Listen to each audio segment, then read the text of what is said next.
Hello, everyone, and welcome to another edition of Mormon Stories Podcast. I'm your host, John DeLynn. It's January 31st, 2024, and today we have an interview I've been looking forward to doing for a long time, many months. Most of you who have been following Mormon Stories closely are aware of the Ruby Franke 8 Passengers Jodi Hildebrandt story that broke last year, where world famous YouTuber Ruby Franke was basically arrested along with her partner, business partner, and former life coach therapist, Jodi Hildebrandt. And it was discovered that they had been basically punishing / torturing Ruby's children. And they have both now pled guilty to those offenses. But, for us, what we've been focusing on primarily is Jodi Hildebrandt and her part in that story. Jodi Hildebrandt, for decades, was a Mormon Church recommended therapist to individuals and couples all along the Wasatch Front. If a marriage was in trouble, if a husband or a wife was caught, or even a teen was caught masturbating or looking at porn, Mormon bishops would refer couples and individuals and even youth to Jodi Hildebrandt. And then Jodi Hildebrandt claimed the ability to cure these people of addictions and so forth. But what we learned years ago is that Jodi Hildebrandt was actually destroying many families and destroying many marriages. We did an interview with Adam Paul Steed where he talked about how Jodi Hildebrandt ruined his marriage, and Adam's ex-wife contacted an attorney and forced us to take that interview down. We hope to get a version of it back up soon. But in the meantime, what I'm excited to announce today is that we found another person to interview who had personal direct experience with Jodi Hildebrandt. And, one of the titles we've explored for this episode is, Jodi Hildebrandt and the Mormon Church ruined my marriage. Now, obviously, there are lots of factors that go into a marriage ending, but that's the title we came up with, and that's what we're going to be talking about today. Today, we have with us Brian Tibbets. Is that right, Brian? Yes. Did I say it right? Yes, Brian Tibbets. Okay, and and you and your ex-wife saw Jodi Hildebrandt as a coach or therapist, basically during what time period? 2018. 2018. Yes. So that's just like 6 years ago. Is that right? Yes. 5 or 6 years ago. Yep.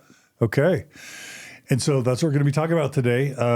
We welcome everyone who is joining us, either just listening or watching or on the live stream. And please subscribe to these channels wherever you're watching it, on YouTube, on Facebook. It helps with the algorithms.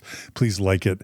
And we're grateful to our donors who make all this possible. So thanks. And if you want to become a donor, you can do that at mormonstories.org by clicking on the donate button. So, all right, Brian, before we jump in, one of the things we like to do is give our guests a chance to kind of state their intention. One of the things we always want to steer clear of is, defaming anyone or specifically kind of saying things that could be harmful in any situation. So do you want to start by just saying your intention of why you're doing today's episode? Absolutely. Thanks for asking. I'd like to demonstrate through the story of my life and the story of my involvement in the church, the story of my marriage, my children, my relationship with the family who are all in the church, how it sort of bred us to be weird and crazy and to be open to manipulation, so that when we were in that vulnerable state and Jodi came along, it was a tsunami through the family. And had we been in our right mind, had we not been manipulated and lied to our whole lives by the church, we probably would have seen it for what it was, but we didn't. And through a lot of therapy and a lot of healing, my life is now better than ever. But that's what I like to demonstrate. Okay. All right. So let's talk a bit about your Mormon background and specifically focus on the stuff that you think plays in Sure. to your story around Jodi Hildebrandt. Sure. So my mom is either 7th or 8th generation. Her family came in at the very beginning with Joseph Smith. My dad was a convert. Both my parents are from California.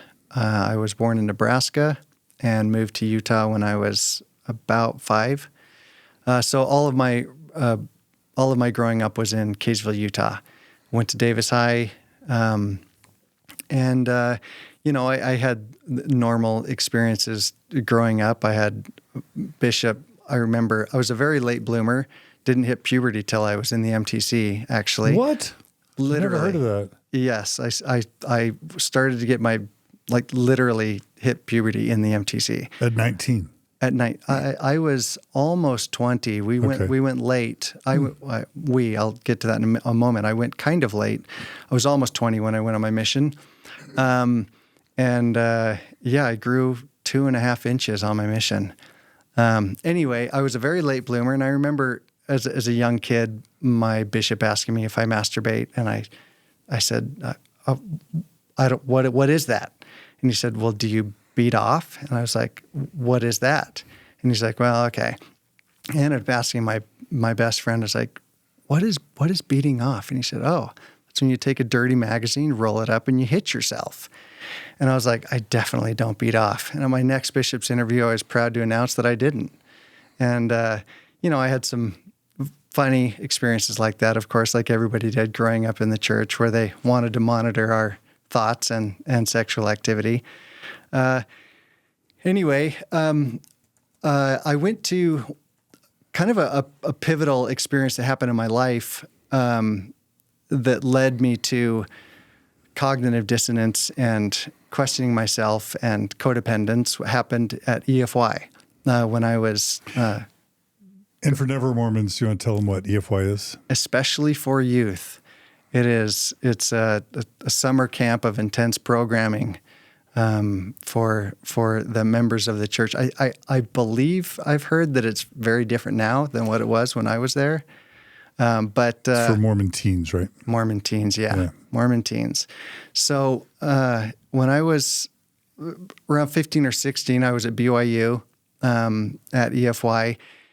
They were doing a simulation, and they put us down in this dark room, guys and girls together, and our counselor wanted us to role play that we were on this boat that had been overtaken by pirates, and we were all going to die. And he was very convincing, and we were young, emotional teens, and everyone was crying and worried, and he'd go out, and we'd hear all this yelling and banging, and he'd come back in and say, yeah, we're all going to die, we're all going to die. He came back, and he's like, okay, well, the pirates have changed their mind. If one of you is willing to die for everybody else, they'll let you all go. And he turned to this kid next to me, and he's like, would you be willing to die? And in tears, he was sobbing. He was like, my dad left us. I'm the only priesthood holder. I can't die. I've got to be there for my mom and my sisters. And I said, raised my hand. I said, I'll die, take me. And of course, my mind knew it was a simulation, but I was still very caught up in the emotion.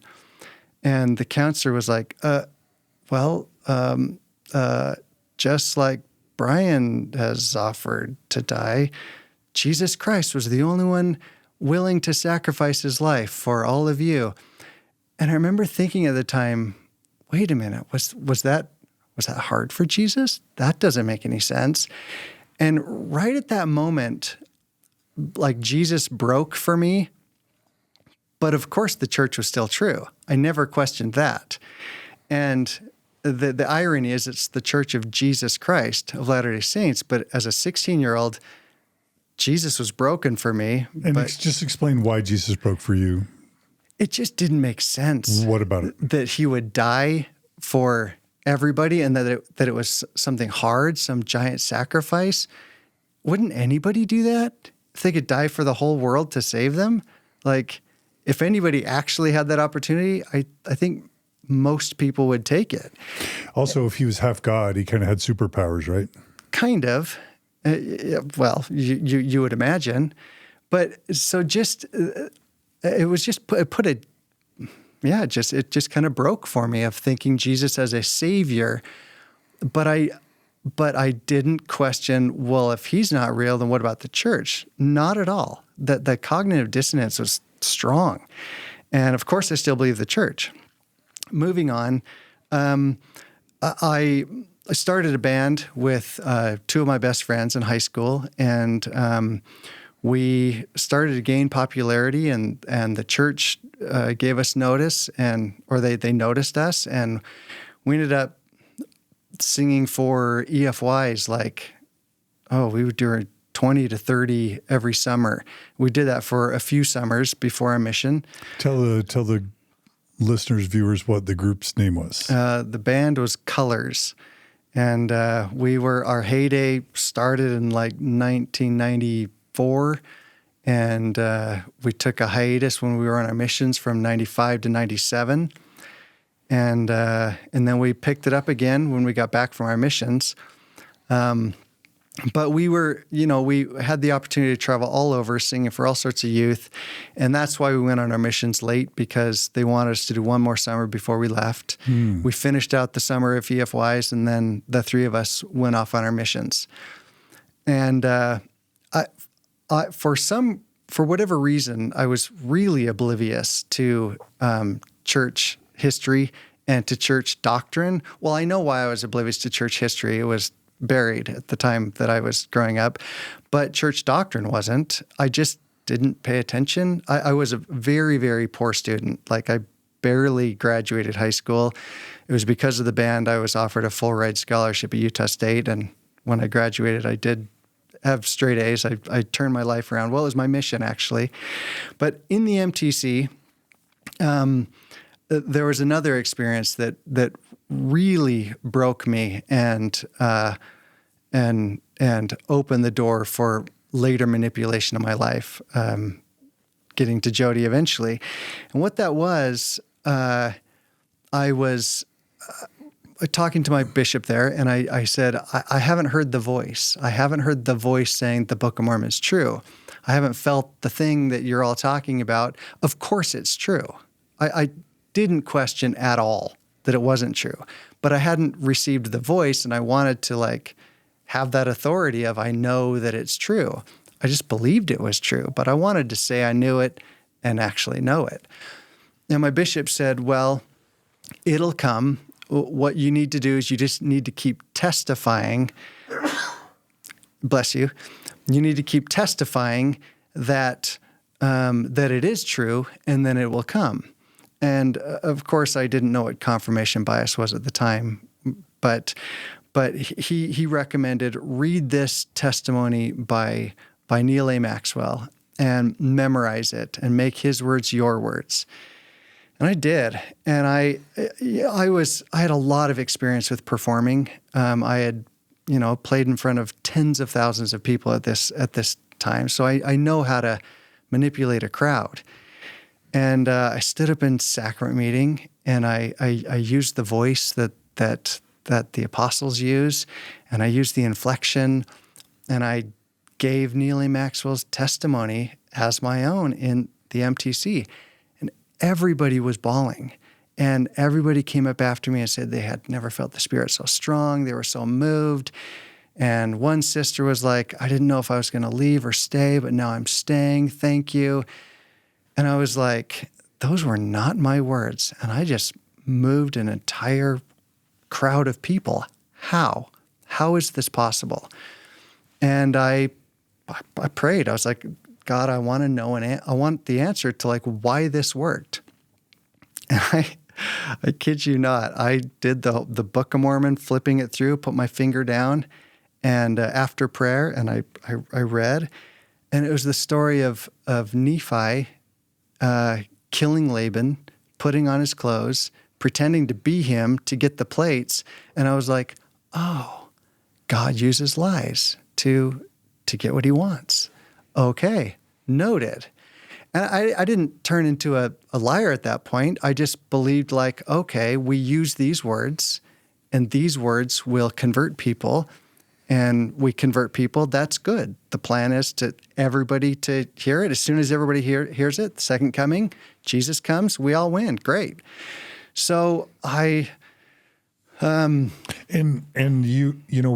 all taught that a testimony is gained by bearing it.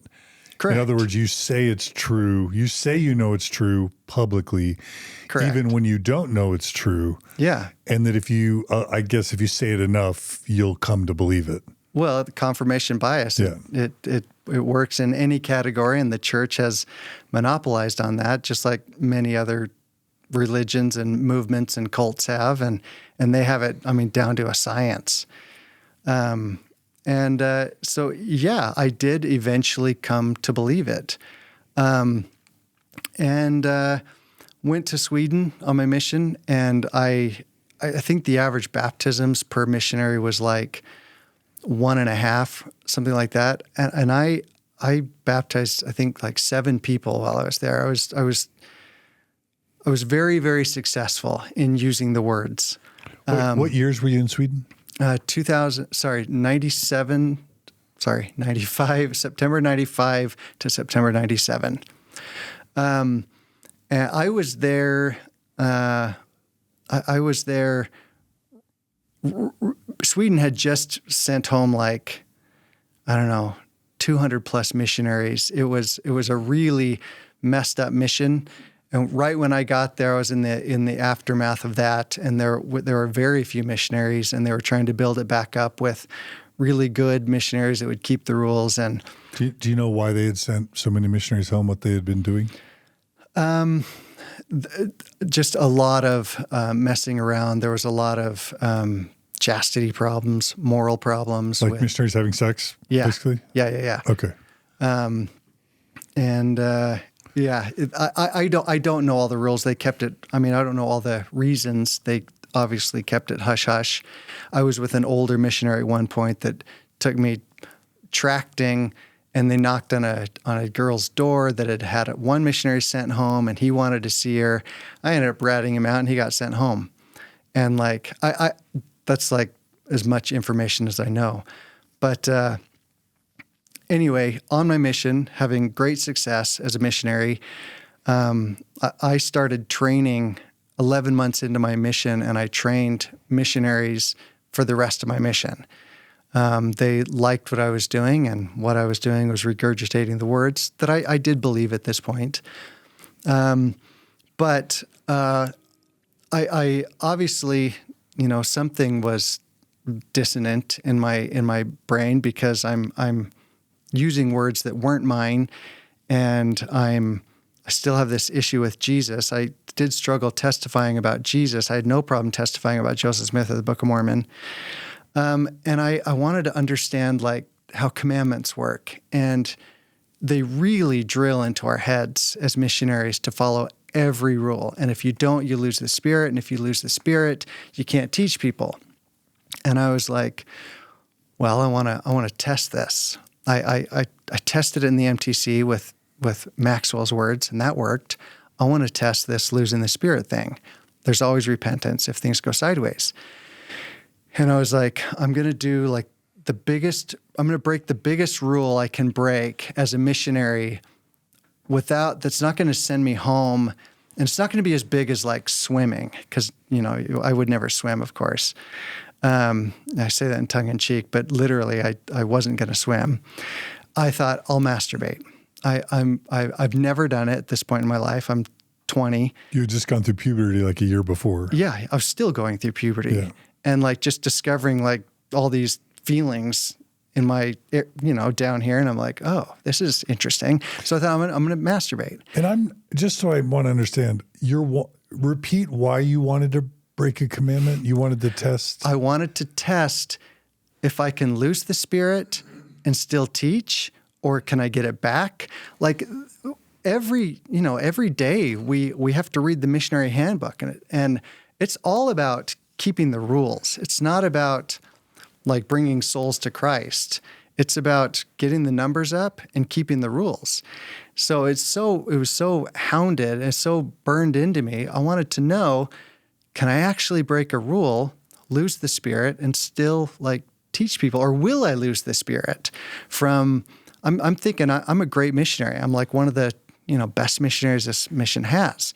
Can I actually break a commandment or break a rule and still keep the spirit? How does this work? And so you're just trying to understand how the spirit works? Just trying to understand how it works. Yeah, I'm doing a test. And just like I did in the MTC, using someone else's words, it was so effective.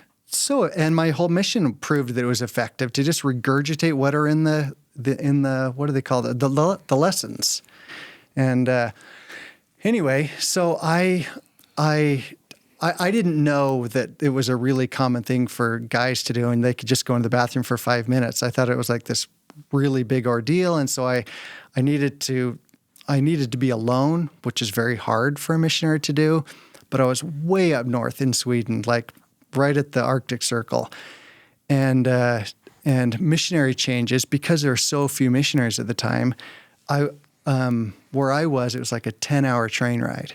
And so I knew I was going to be alone for about 10 hours, coming on missionary, or what do they call it? Exchanges, yeah. So I set a date to masturbate. Like I set the date, and I'm like, okay, I'm going to do it on this day, and I'm going to see what happens. And I knew my companion was leaving.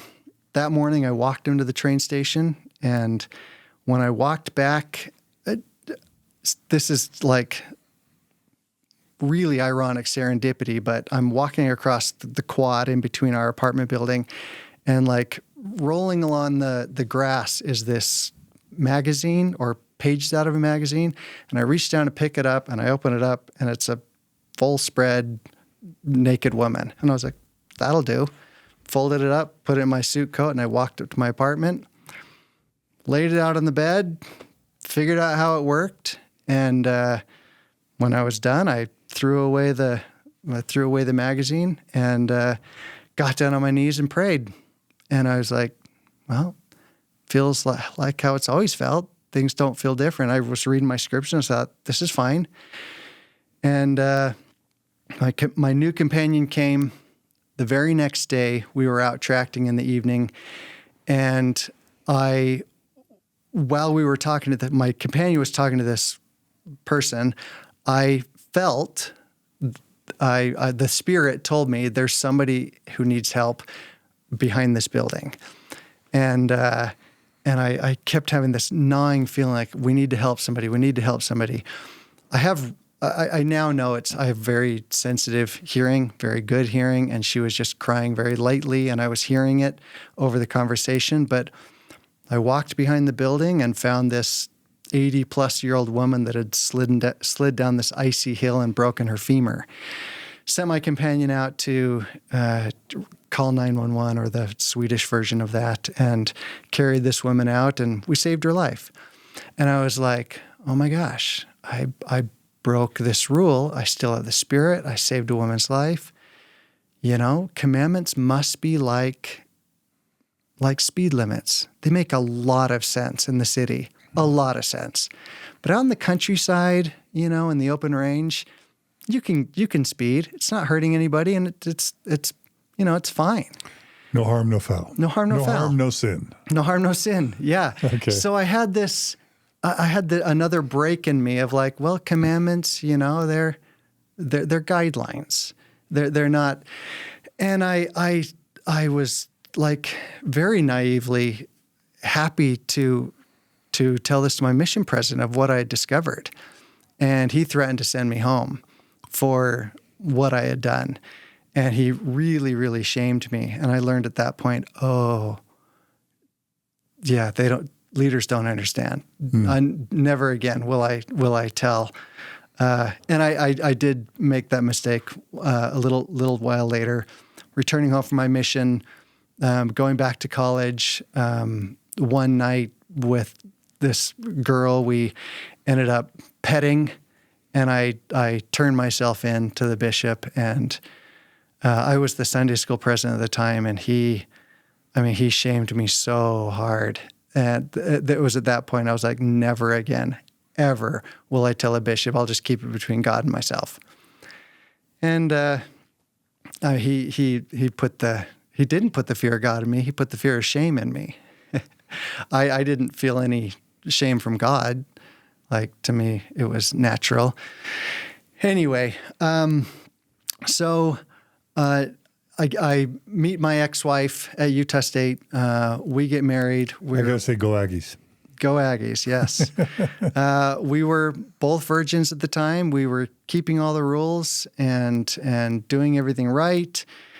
And I remember, we were just so naive. After we got married, we asked our bishop, like, how long after sex can we wait before we have to put the garments back on?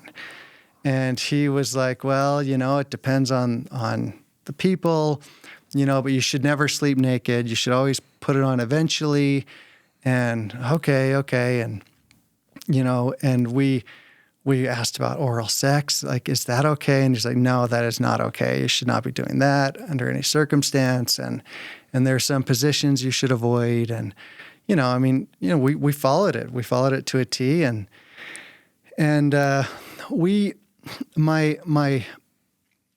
my ex-wife and I, she was very religious, and I was at the time too. I wanted to become a seminary teacher. I was taking 3 institute classes every semester. I found an institute teacher there that really became my mentor. We became close friends. We're still friends to this day. We talk a couple of times a year. And when I told him that I wanted to become a seminary teacher, he said, Brian, do not. It will kill you. He said, you have too many questions. You're too inquisitive, and it is no place for people with questions. He said, just keep asking questions on your own, do research on your own, and don't talk to other people about your questions. I talked to him about my questions. And anyway, I didn't know how right he was at the time. But he introduced me to some people, some of the Benson Mormons, some of the prepper Mormons. You mean Ezra Taft Benson followers, basically? Okay. And at this time I was reading about the second anointings, and I was learning about what was going on in the temple in the history of the church. I was learning about spiritual whiffery. I was learning about reprobation, or are you familiar with like the reincarnation or the Mormon version of it? And I was learning about the fullness of the priesthood. I came across Andrew Ehott's book, the Words of Joseph Smith, which was like the best book out there for the fullness of the priesthood. And I called up Andrew Ehott and like, can I sit down with you? He ended up becoming a good friend. Are you familiar with him? He's at BYU, right? Yeah. I've met him once. Yeah. I think. Yeah. So I ended up, my ex-wife and I, and a couple of my good friends from the band who were also going down this pathway of over-the-top Mormonness, we sat down in Andrew Ehott's living room multiple times and just, drank from his cup of knowledge. It was wonderful. And I just asked more and more and more questions. And I learned, I went to the temple, sat down with the temple president, tried to ask him questions, and he didn't know anything, and which I thought he was just being cautious, but I actually think he didn't know anything. Anyway, so I just kept researching on my own. We eventually moved up to southern Idaho, to Burley, Idaho, and southern Idaho is full of some very strong, interesting Mormons that are also very fringe in a lot of their beliefs, very conservative. We had some neighbors. We had a neighbor who was a farmer who was just absolutely convinced that Gadianton robbers were stealing his wheat out of the field. For listeners not familiar, Gadianton robbers are out of the Book of Mormon. And apparently they're still around in southern Idaho. So, watch your back. Anyway, while I was in southern Idaho, I had written this paper that took me almost 10 years to write because this is, the internet's still new and the archives weren't available like they are now. You couldn't search them. But it took me almost 10 years to write this paper on reincarnation. And it was maybe 20 pages or so, but I was convinced Joseph was onto something. I was convinced this is what he wanted to teach the people. I was convinced that this is what we should be preparing for and teaching our kids. Is this the multiple probations idea? Yeah. That maybe preppers, yeah, Chad Daybell, Lori Vallow, and others have glommed onto? Yep. Okay. So I have this paper, 20 pages or so, and it's very few of my own words. It's all of Joseph's words and Brigham words and all the original people. But in preparing for that, I had 100 pages of stuff that made no sense and was very contradictory to the Book of Mormon. And the Book of Mormon contradicting itself, and just 100 pages of problems that I just, set aside because, of course, it's true. And anything that I found that contradicted the church, I just would say, well, maybe they didn't record it correctly.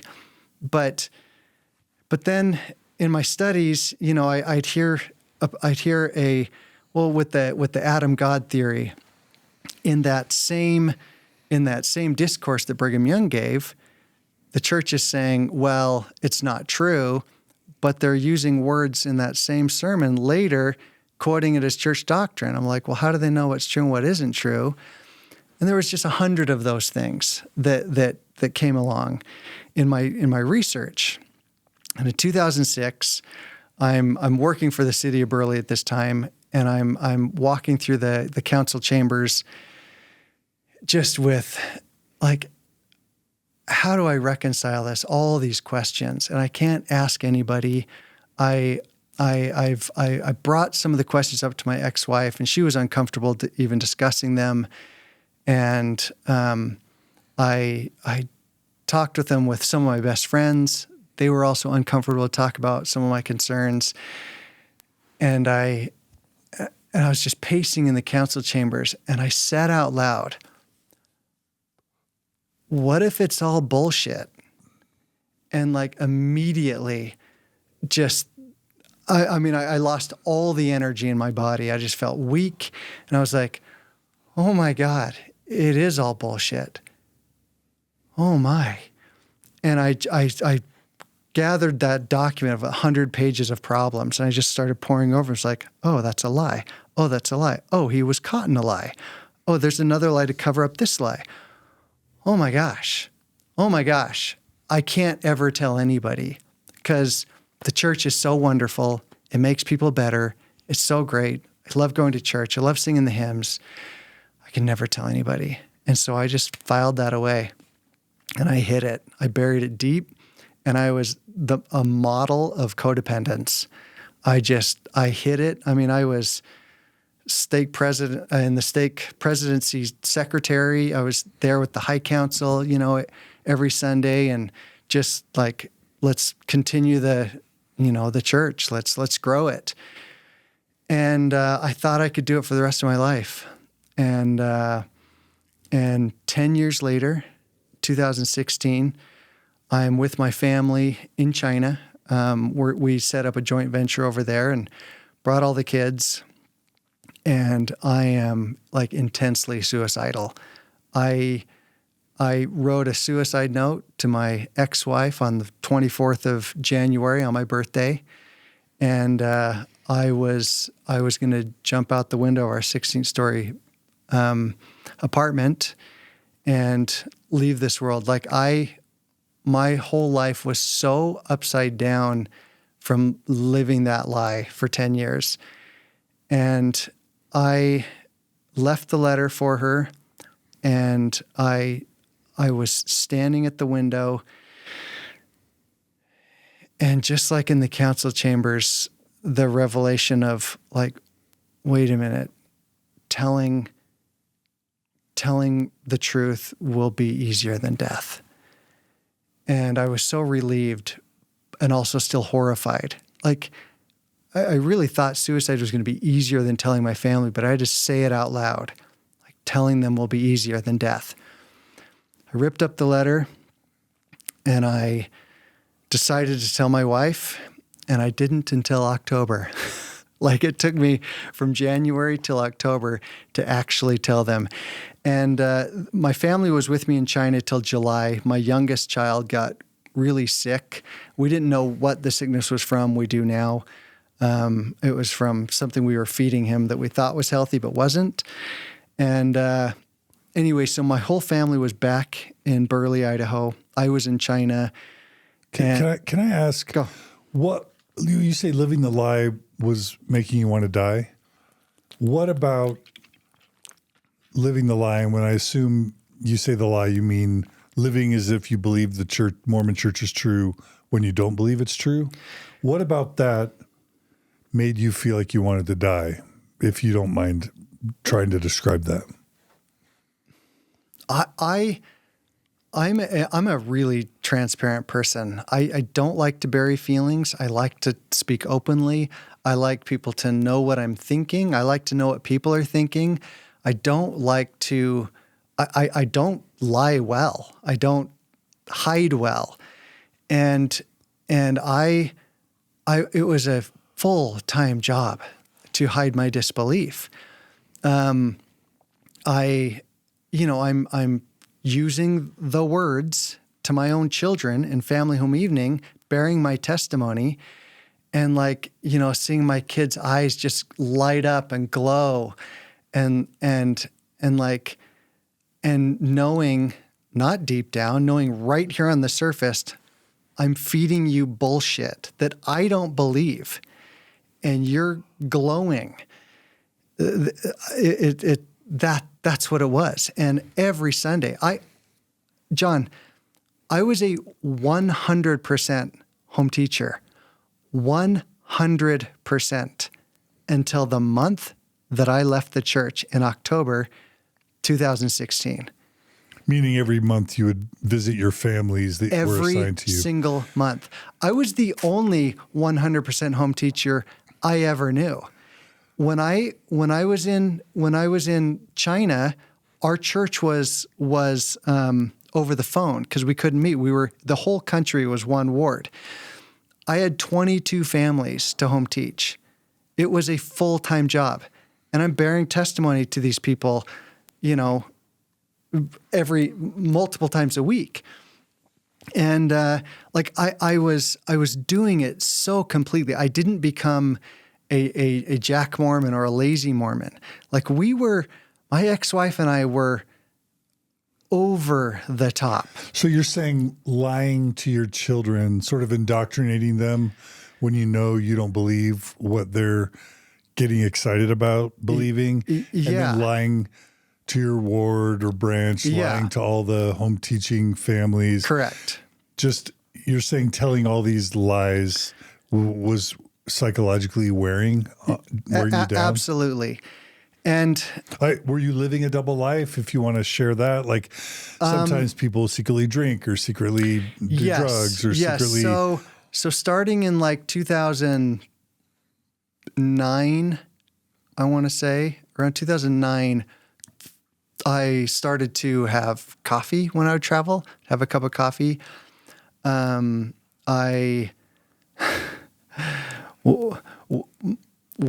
were actually doing homebrew at home with a little bit of alcohol, very low percentage. But the reason why is because the word of wisdom says barley is for mild drinks. So we were trying to make a mild drink. Well, mild in what? Well, they clarify strong drink is not for your belly. Strong in what? Well, strong in alcohol. So mild in alcohol is what we're supposed to be doing. So my ex-wife and I were making low percentage alcohol or low percentage beer from barley, trying to keep the word of wisdom. We gave up meat because it said eat meat sparingly, but then we found something contradicting. So then we started to eat meat. Like we were so wishy-washy, but like I was supporting her. I was supporting her with this stuff that I didn't believe in and supporting it like over the top. And so I just want to throw that out there. Like, that's not her fault. I own that. Like, she was lied to for a decade with me not believing. And we were not your average Mormons. We were over the top. You're doing it. Yeah. Our daughters didn't wear pants. They wore dresses. Like, no choice of pants because that's not appropriate for girls. Not just to church or just every day. Oh, wow. Every day. My two oldest daughters in China, you know, they had to wear dresses everywhere and they just looked like Mennonites. And of course I was like dying for my daughter, but I couldn't tell my ex-wife and I couldn't save my daughters because that would be going against my ex-wife. And like, I had tried to have little conversations with my ex-wife, but they never went anywhere. And to her credit, she was keeping the rules. You don't talk about those things. You're taught to not talk about those things. So I want to answer the suicide question a little broader, and I want to step back. And really quick, you were afraid that if you told her the truth about your disbelief in the Mormon church, what would happen? She'd leave me. Okay. And that was my greatest fear. And that is exactly what happened, which I'll get to. So I want to step back to about that 2006, 7, 8, 9. Around that time, that I didn't believe the church and I didn't believe Jesus at this time, but I still believed in God. I still believed in something. Are we back in Burley? Yeah. Okay, we're going back to Burley. Yeah. Okay. I'm just stepping into the suicide so you have a better picture of why I wanted to kill myself. I still believed in God. I believed in something, and I still had that notion I'd heard my whole life, well, we'll understand it when we die. Like I still, thought everything would get sorted out when we're standing in front of God at the end. And anyway, at this time, my ex-wife's father had a coworker who's I now know he's a charlatan, but my ex-father-in-law didn't know that, and he was hearing amazingly spiritual, fantastic, wonderful stories, and he would gather his children and their spouses, and not the little kids. And like we'd sit in the living room and he would tell us these stories that he heard from his coworker about the coworker's son. And we were sworn to secrecy hearing these. We had to swear we could never tell anybody about these stories. Give us a sense for what the stories were saying. Oh, I'll tell you. Okay. But I just want to like convey the seriousness of like we lived to get together to hear more stories about this little boy.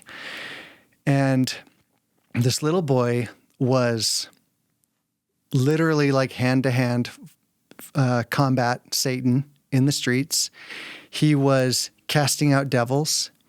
He could speak like every language there was. He could walk up to a stranger that didn't speak English and he could like gift of tongue speak their language. The boy's dad, who was my stepfather's, my ex-wife's dad, my father-in-law, he had told him that he donated to the church $185 million that he had inherited. Of course, he's not wealthy at this time, but he wanted to give it all to the church. And when he did it, he was invited to come sit down with President Hinckley. And President Hinckley at that time told him, now, I was there when your son volunteered to usher in the second coming, and we're all preparing for your son to take over. And like, these are the stories that are coming back to us. And at the time you're hearing these stories from your ex-father-in-law's coworker's son about him, how old was that son? In 2009, he was 8. Okay. So this Mormon dude that you know through your ex-father-in-law was telling you he had basically a son who was 8 or 9, who was basically the Messiah reincarnated. Yes. He came to my ex-sister-in-law's wedding. He was the 8. Son or the son. Okay. The whole family came. Okay. But like, we wanted to like kneel down when he came in. Like there was you believed that this 8 or 9-year-old was Jesus reincarnated? John, that's what's so messed up. In the same cognitive dissonance of not believing Jesus, but the church is true, I didn't believe the church, but I believed stories about this kid. Like he was something, he was going to do something. And like I felt it. Like I'd felt the Spirit before. I know what it feels like. It's like when your team wins the Super Bowl, you know, like I felt that when I was in his presence. But I also like didn't believe the church. I mean, there's so much cognitive dissonance going on in myself. So I go talk to Andy Ehot about this boy, and I'm like, can we find some research about him? And he gave me a couple of books about preparing for the second coming, and he gave me some books talking about the person that's going to be the prophet when he comes. And anyway, I started talking to like spiritual leaders that weren't Mormon, like trying to figure out who this kid was because he's obviously something. And anyway, John, my ex-wife had a revelation that our oldest daughter was going to marry this guy. And that's one of the reasons why she could only wear dresses. Like we were like grooming her to marry the last prophet on this earth. And as time went on, I started to realize, like, wait a minute, I'm being duped. My ex-father-in-law is being duped, but I couldn't say anything. Like this was over and over again at family gatherings. We'd have like long family prayers about how privileged and blessed we were to have this information. Any idea if any of this was tied to the Mormon teaching of the one mighty and strong, of the Davidic servant that's supposed to come at the end? Well, that came up in my own research in talking to Andrew Ehot. But no, those terms were not brought up in the family meetings. Maybe the boy's dad thought that, and then maybe that information just didn't come to me. Yeah. But that's what I believed he was. Okay. But then you started questioning it. So I just started questioning it. Once I started questioning it, I was just like, of course this is not true. Of course it isn't. And anyway, so now back in China. Wait, did anything become of this dad and son? No. He didn't end up going on a mission. I think he became inactive. And I think it just became too shameful for anyone in the family to talk about. Did it ever turn out that the dad of the son was defrauding people in any way? Or okay, I don't know. Okay, I'll tell you why I don't know. So in 2016, family still believes the story of the boy, but he's about ready to go on a mission, and like really big things are supposed to happen when he goes on his mission. So it's about this time that I'm like, I've been lying about believing the church all this time. And I will give the church credit for teaching me to be codependent. You know, I was trained to regurgitate Elder Maxwell's words as my own, to just keep testifying till I believe it and don't ever tell anybody you don't believe. And I was perfectly groomed at codependence. And it is a human thing, but the church is quite good at it. Really quickly, just what that does give us is an example of how a family and even a community around a family can start believing that a child in a family has special powers. And that fits the Joseph Smith narrative. Totally. That the Smith family started believing Joseph Smith had powers. They started telling other community members, and soon you've got Joseph Smith taking people from other states on treasure digs because word gets around that a child in a family has special powers. Yep. So I'm just saying that is interesting, regardless of what came of it. that there was a reproduction of that structure in your life. Yes. Yeah.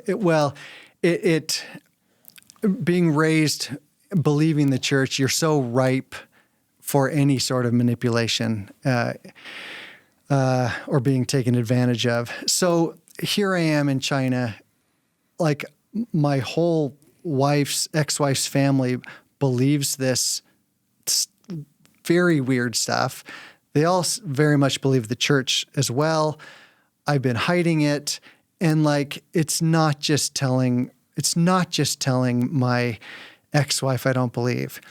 If I don't believe, I'm turning against the prophet, the guy that is ushering in the second coming. So it's a big deal for me. It's not just leaving.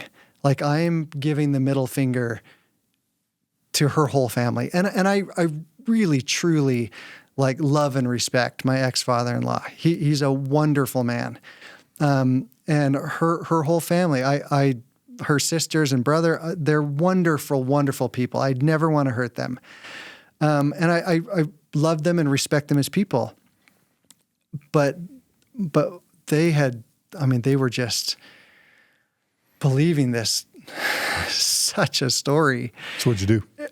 Well, that's why I sat on it from January to October. And in October, it was the morning for my ex-wife, and it was the evening for me in China. We're 15 hours ahead. Okay. Did you tell us that she was back in the States while you were in China? Okay. My youngest son had been getting sick from something we were eating that we didn't know. Okay, that's the eating thing. So they're back. She takes the kids back home. They're back in Idaho. You're still in China. Yep. You've been separated for how many months? That whole time? Well, I'm commuting back and forth on a regular basis. Okay. All right. So the whole family went back in July.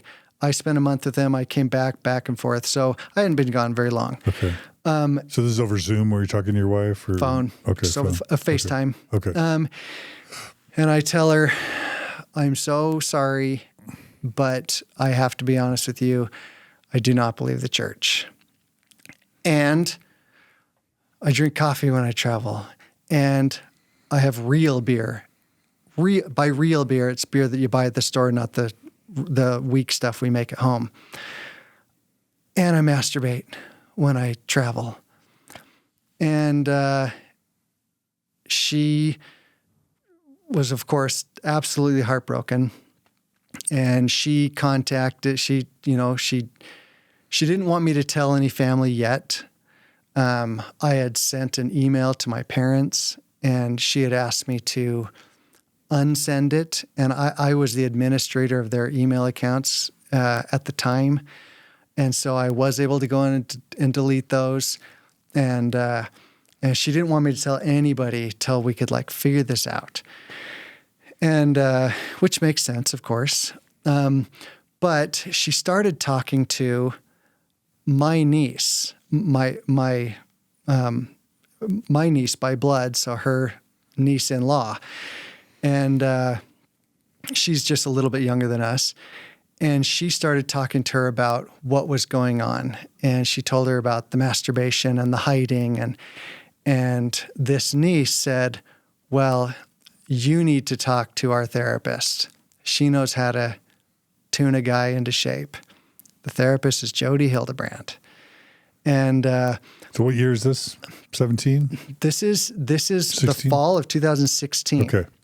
So she didn't talk to Jodi yet, but she was getting coaching from my niece who was working intensely with Jodi. Got it. The reason why she was working is because her husband consumed porn sometimes, and he was in such the doghouse, like to the tune that he had to stand up at a family party and tell the entire family, children included, that he is bringing a curse upon his family because he consumes porn. He's addicted. He can't be trusted he can't be trusted around anyone. He's out of control. He had to tell this to the whole family. And is it your understanding that Jodi Hildebrandt made him required that? Required it of him. And if he didn't, he's not humble, and my niece needs to divorce him. Okay, so this is Jodi's putting your niece and her husband through the ringer that Adam Paul Steed was going through. Yes. And then telling your wife about it. Yes. And encouraging similar tactics with you. Correct. Okay. So she calls me back a couple of days later and she said, just so you're aware, until you are not a sex addict. And I was like, huh? You know, the masturbation, until you're not a sex addict and until you are ready to lead this family in the way that you covenanted to me, we're not sleeping in the same room. And I don't even know that I want you in the same house when you come back. Like, this was like 2 days later. And I was like, oh my God, this is why I hid it for 10 years. So that's the Jodi Hildebrandt cut off the husband. Yeah. And either kick them out of the house or make them sleep in separate beds. Yep. And just really quickly, the term sex addict in Mormonism has a whole different meaning. What was the frequency that you were likely, masturbating once a what? Oh, if I'm traveling alone every couple of days, I think I have a highly unusual sex drive. A couple times a week. Maybe once a day. Okay. All right. I mean, okay. Yeah. As much as once a day. Yeah. Yeah. Sometimes a couple times a week. Yeah. Yep. Okay. All right. I mean, it is what it is. Yeah. Yeah. And I told my ex, I was like, look, if I don't, I'll be honest. If I'm like, coworkers I spend time with become more attractive to me, and I start to have thoughts like, we should go out for a drink. And I'm like, no, I know how to solve that. Just take care of it at night when I come home. And when I do that, I'm solved. And of course, that makes me a sex addict. What do you mean I can't control my thoughts? If Jesus said, like, having the thought is the same as actually doing it. And so, I was a sex addict because I used it as a tool to stay faithful.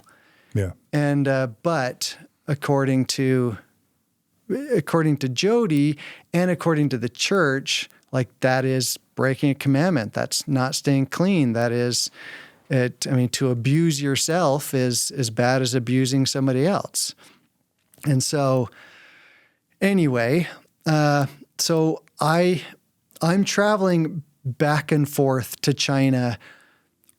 I had a 2-year contract that I had to fulfill from beginning of 2016 till 2018. And so we never, I was never home long enough to get into big problems, and I wasn't gone long enough to, it was just, we couldn't really get any traction while I was traveling back and forth to China. But so when I came home for good at the beginning of 2018, let me just back up just a little bit. She did call me back a couple of days later, my ex-wife, and say, look, I've changed my mind. You don't have to sleep in the guest room, but we're not telling the kids. You need to keep taking them to church, and we need to figure this out. I came home and I said, I'm not hiding this from the kids. And I was like, I don't want them to end up like me. I don't. You're not hiding what from the kids? That I don't believe. Okay. I was like, I have to tell them. I was like, and what's interesting, John, is as soon as I told my ex-wife and I told a couple of my best friends, as soon as I was out, I'm sure you've seen this a million times, I just exploded. And the stuff that I could kind of repress easily, the BS in the church, I couldn't repress it anymore. Immediately, I'm infuriated over the racism. I'm infuriated over the homophobia. I'm infuriated over the lies and the lies and the lies, the blatant lies. And I'm just like, oh my God. And they trained me to be a liar. And now I'm a liar. And I've been lying for 10 years. And I was so angry. What did coming clean to your ex-wife about your non-belief do to your suicidal ideation? It was totally gone. It was gone when I said it out loud in January, but I was just now working up the courage of how am I going to tell her? But I didn't have those suicidal thoughts at all at this time. I had anger and like really deep anger. So when she and I just want to note for the audience that suicidality, in my experience, can be associated with hiding big lies from your loved ones for an extended period of time. And when you come clean, you experience significant relief of pressure and guilt and shame and fear, and it can be very liberating. So I just, sort of from a mental health perspective, I just want to really drive that home. It's not healthy to keep huge secrets from the person that you're supposed to love and care about most for an extended period of time. It's toxic, not just to your mental health often, but to your physical health.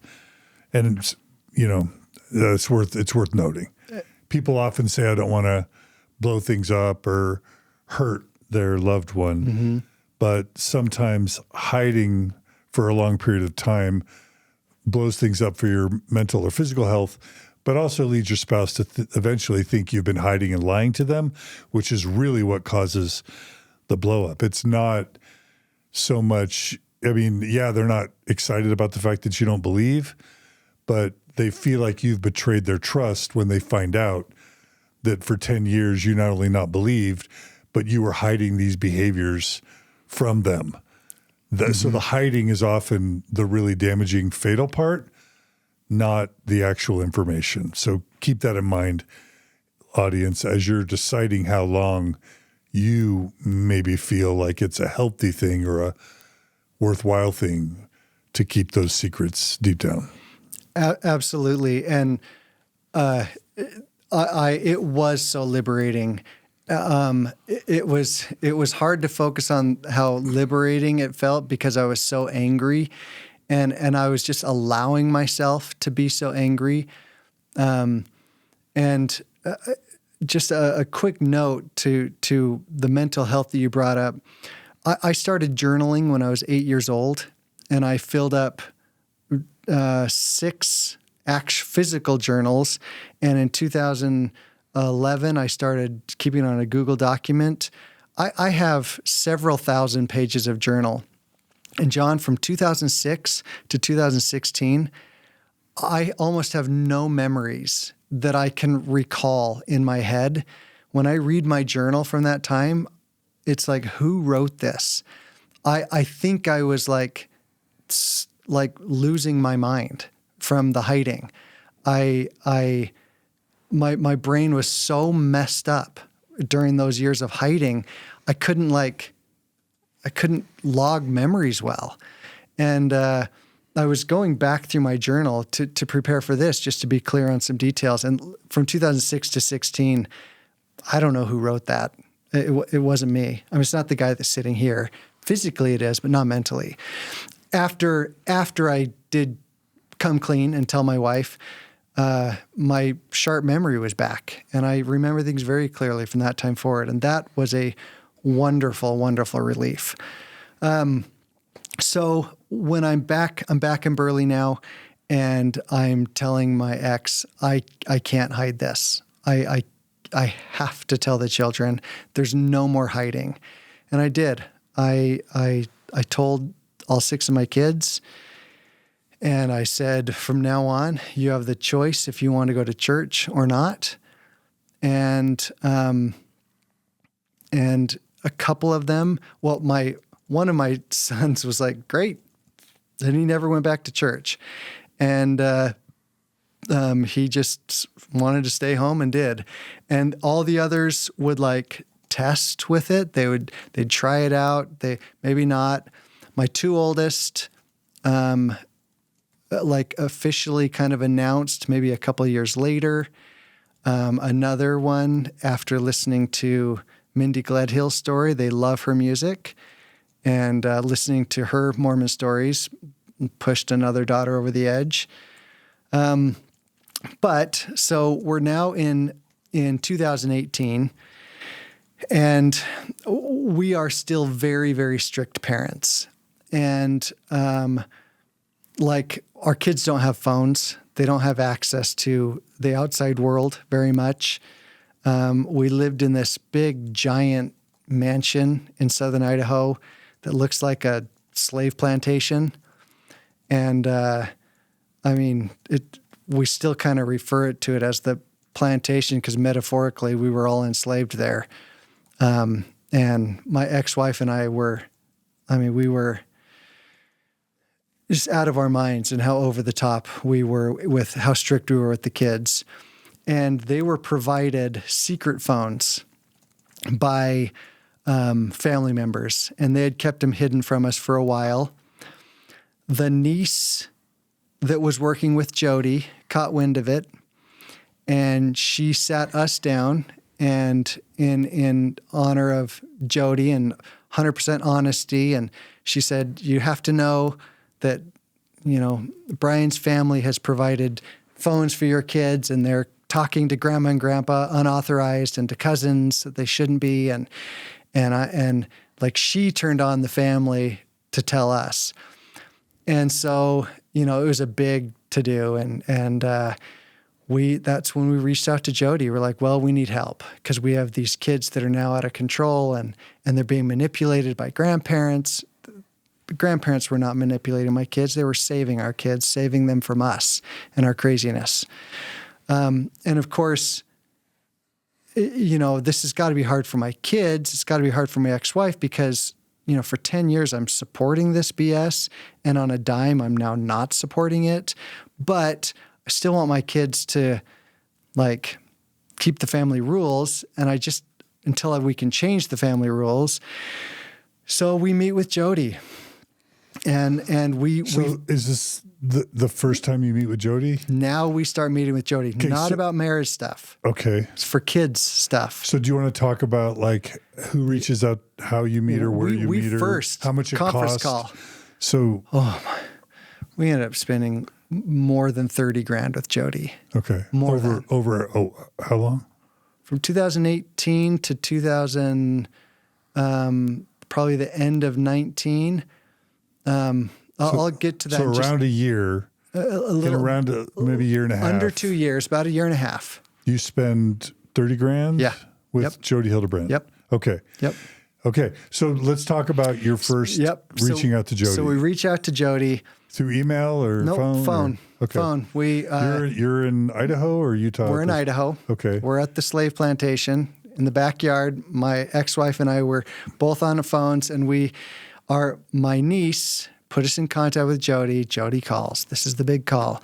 And we say what's been going on with our kids and that grandparents supplied phones. And Jodi says, well, they can never see those grandparents again until those grandparents have a session with me and I vet them suitable to see your children. And they can't hang out with their cousins. You need to read through their journals. You need to know read through our children's journals. You need to find out, you need to wrap these kids up. You need to keep them, no, not wrap them up. You need to keep them under wraps. Jodi literally wraps up kids. We needed to keep the kids under wraps. And my parents, they go have a session with Jodi, and it was the most humiliating, awful experience of their life. And Jodi just rips them up one side and down the next, makes them feel so horrible for supplying their grandchildren with a phone so that they could talk to them.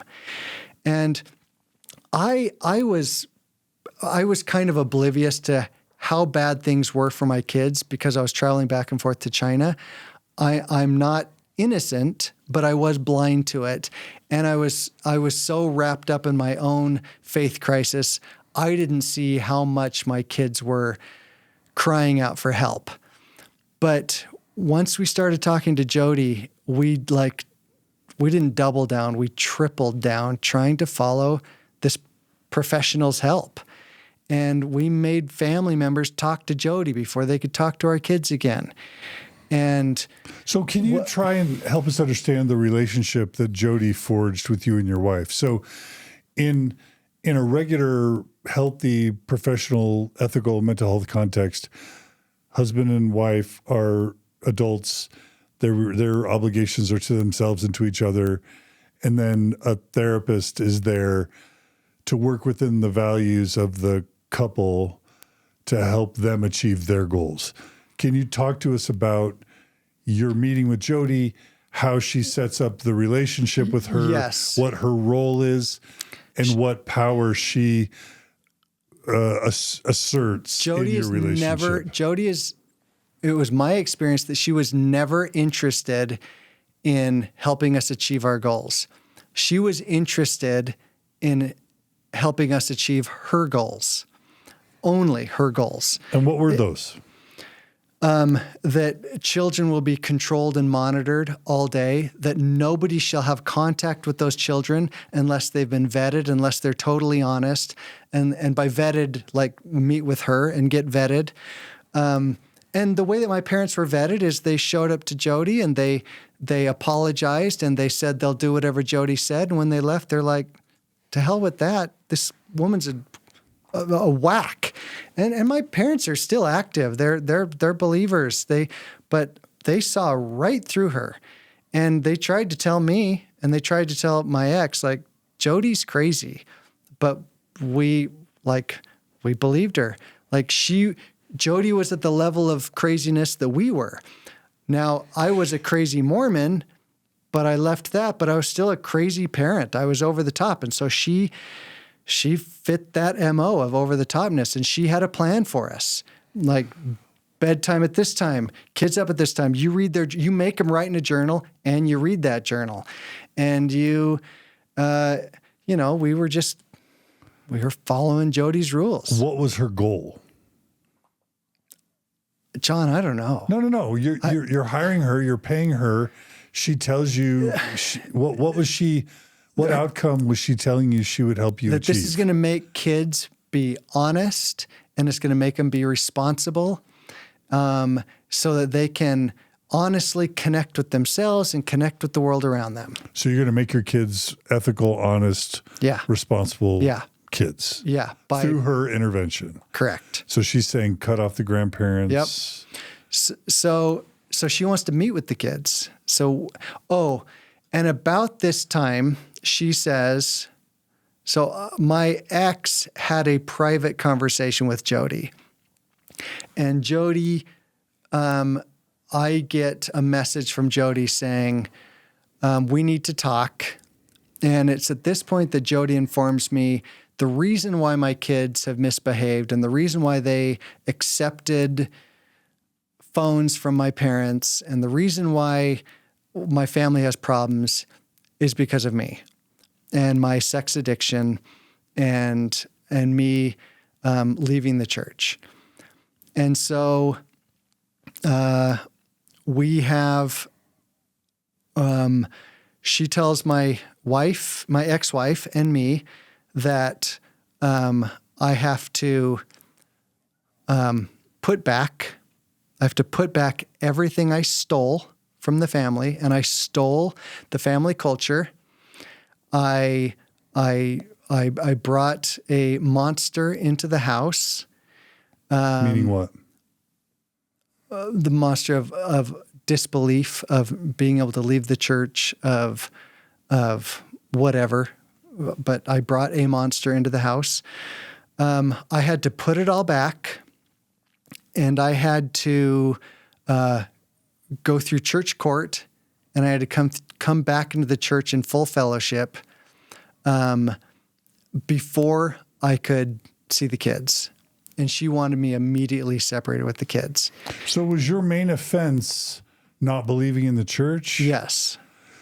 Okay, and I just want to highlight that as someone with the mental health background and lying about it for 10 years. Yeah. Like if an ethical therapist doesn't push or promote religious beliefs on a client, clients establish their own beliefs or non-beliefs, and then a therapist works with them to help them live the life they want to live. But they don't become enforcers for religious devotion or commitment. That's unethical. But you're saying she assumed the role of sort of religious police person. Absolutely. As your therapist. Yes. It was, I had to put everything back, church court, and full fellowship of the church. before she wanted me to have any contact with the kids. And this was over the phone. And I was like, wait a minute. Let's sit down. Let's have like a sit down, because that's not right. Like I'm not going to not see my kids. So my ex and I, we drive to Provo from Burley, Idaho, sit down with her. We have a couple session, and I had a one-on-one with her. My ex had a one-on-one with her, and then she talked to us both. And it was at this meeting that she informed my ex and I. She said, Brian, I can't work with you. You are not humble enough. You won't accept what I'm telling you. So I'm firing you as a client, but I'm keeping your wife as a client. And the reason why she fired me, when I questioned her, I was like, why? She said, because you're questioning my methods, and you're questioning what you have to do to save your family. Well, of course I'm questioning it. How does leaving my family help them? And she said it's the only way. So on the drive home, my ex says, well, it's either this or divorce. Like, I need a place to heal from you. I need to keep the children safe from what you've brought into this house. And you have to leave.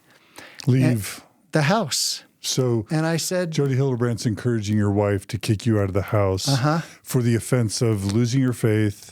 And what else?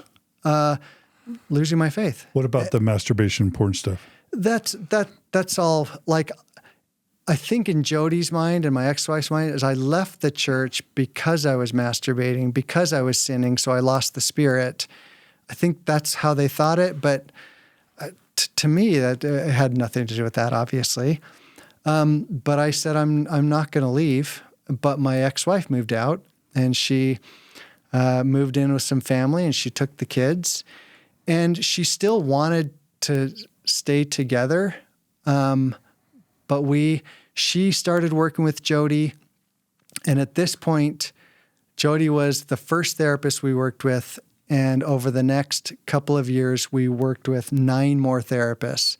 Our mutual friend that I know, that's a family member of my ex-wife, tried to help us as a therapist.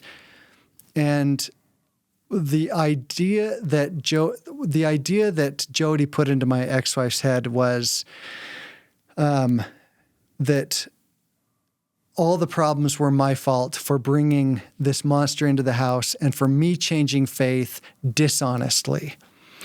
And she couldn't allow me to honestly change my faith dishonestly. And what that means is I stopped believing and I didn't tell anybody, and I lived a lie for all those years. And that's the rub, because you already told us you didn't tell your wife that you lost your faith because you were terrified that she would leave you. So you hid it from her, became suicidal to the point where you had to tell her, and then you tell her, and sure enough, she wants to leave you. But then Jodi Hildebrandt enters the picture and says that you're a liar and you should be kicked out of the house because you lied, when really you're just trying to keep your marriage together in the best way you know how. Yeah. Because ideally, in a normal religion, if you're Presbyterian or Methodist or Lutheran or Catholic, you say, hey, I don't believe in the Lutheran Church anymore. I think Protestants, that's not grounds for divorce, right? Correct. But in Mormonism, and especially with Jodi Hildebrandt's form of therapy and coaching, that's grounds for divorce. Correct. So Jodi said something to my ex that my ex kept through the following 9 therapists, and it's this. Jodi said, you are not a split faith marriage. It can't be split faith until you both agree that you can leave the church honestly. And until you can leave it, you live it. And so my ex-wife never would concede that we were a split faith couple. She didn't agree to that. And until I could, and she didn't want me to leave the church until she knew that my intentions were honest and pure for leaving the church. And obviously that's a non-starter. I mean, we would start with a therapist and we'd make it 2 sessions in, and the therapist would say, well, this isn't how couples work. If you want to stay together, you have to allow each other to change. And when she wasn't satisfied with that, we went to another therapist. And so after 9 therapists, I'm going to back up before we get to divorce. We are getting closer and closer to divorce, and I'd been away from my kids for 6 months, and I finally was like, I've had enough. I'm not doing this any longer. And I told my ex, I'm coming to pick up the kids. I'm going to bring them to the house where I was currently living. I had given her the mansion to live in. She didn't choose to take it, but I got myself another apartment. It was another rental property I owned, and I was living there, and I brought my kids over.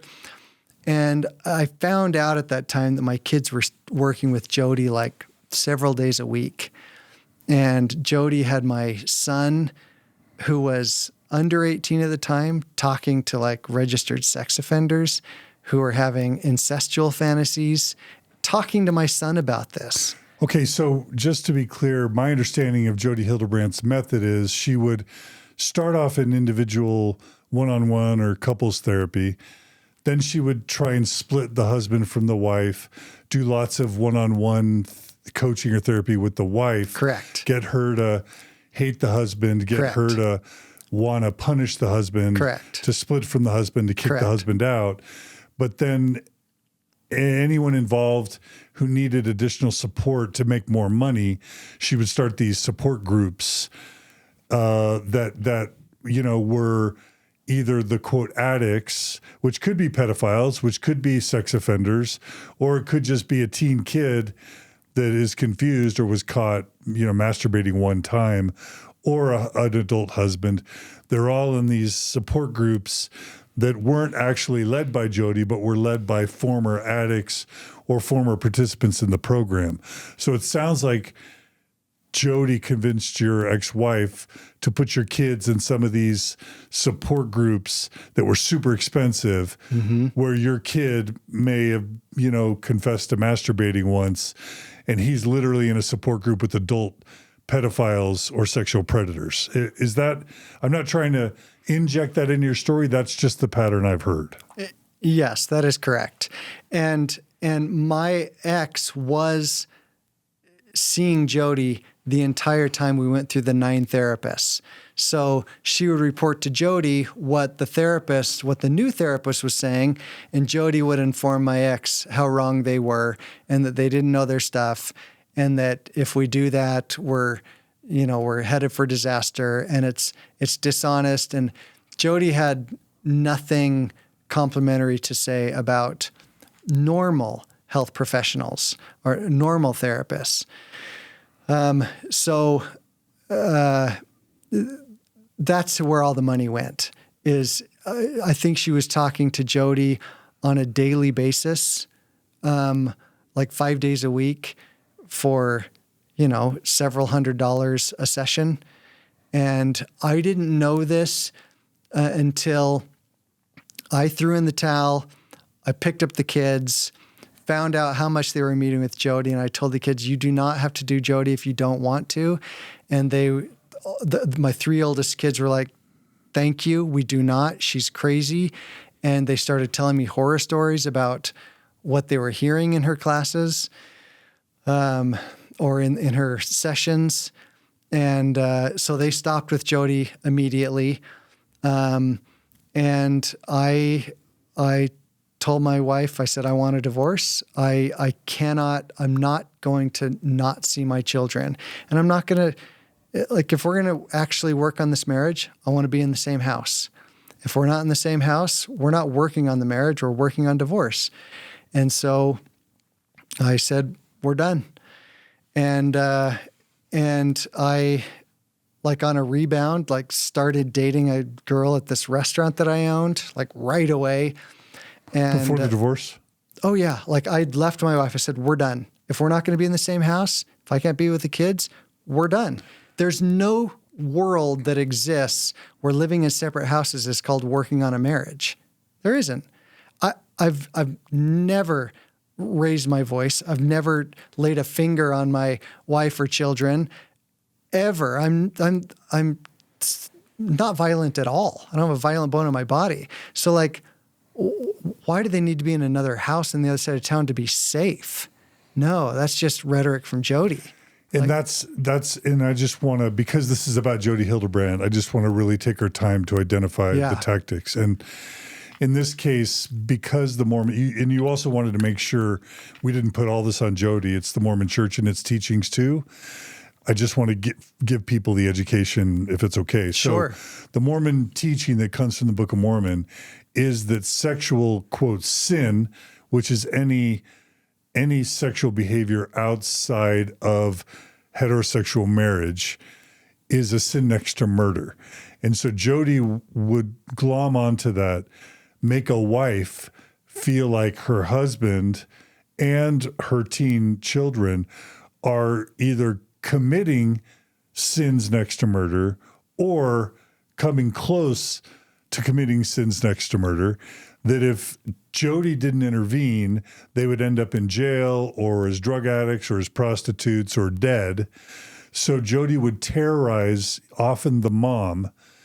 And once she was able to terrorize using religious indoctrination, the mom or the wife, then she could justify daily consulting fees or coaching fees or therapy fees,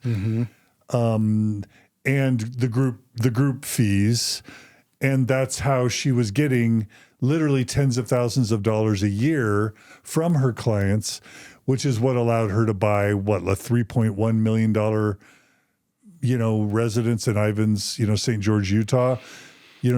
That's not the income of a normal therapist. And by the way, the Mormon Church was paying oftentimes the coaching or consulting or the therapy fees of Jodi Hildebrandt, often bishops referring couples or youth to Jodi to fix the problem. So it was a racket. Jodi Hildebrandt had come up with a racket. I can tell you, even some of the most serious clinically psychological treatments like obsessive compulsive disorder, you'd still only meet once a week. Yeah. So this idea of meeting daily is just, there's no support for it, especially when it's rooted in religious indoctrination and fear and terrorizing, in this case, the wife or the spouse. Correct. Now, that's just me trying to fill in the blanks for somebody that doesn't know Jodi Hildebrandt. And it's not just Jodi Hildebrandt. There are therapists, Mormon therapists, up and down the I-15 corridor, Utah, Idaho, Arizona, that have had the same racket. These organizations for decades, this has been a racket that Mormon therapists and the Mormon Church use to get their members on this shame spiral, this shame cycle. And so tell me if I got all that right and any color you want to add to it before you move on to the girl you're dating, right? Absolutely. Yeah. So, to drive the point home of fear that was put into my ex-wife, at one of our therapists, my ex-wife said, we were separated, and she said, it's because he has raped the children. And she said, raped. And I was like, I stood up and I was like, what? What are you talking about? And the therapist stood up and he's like, wait a minute. Has there been sexual misconduct or sex abuse? And I was like, I've never touched those children.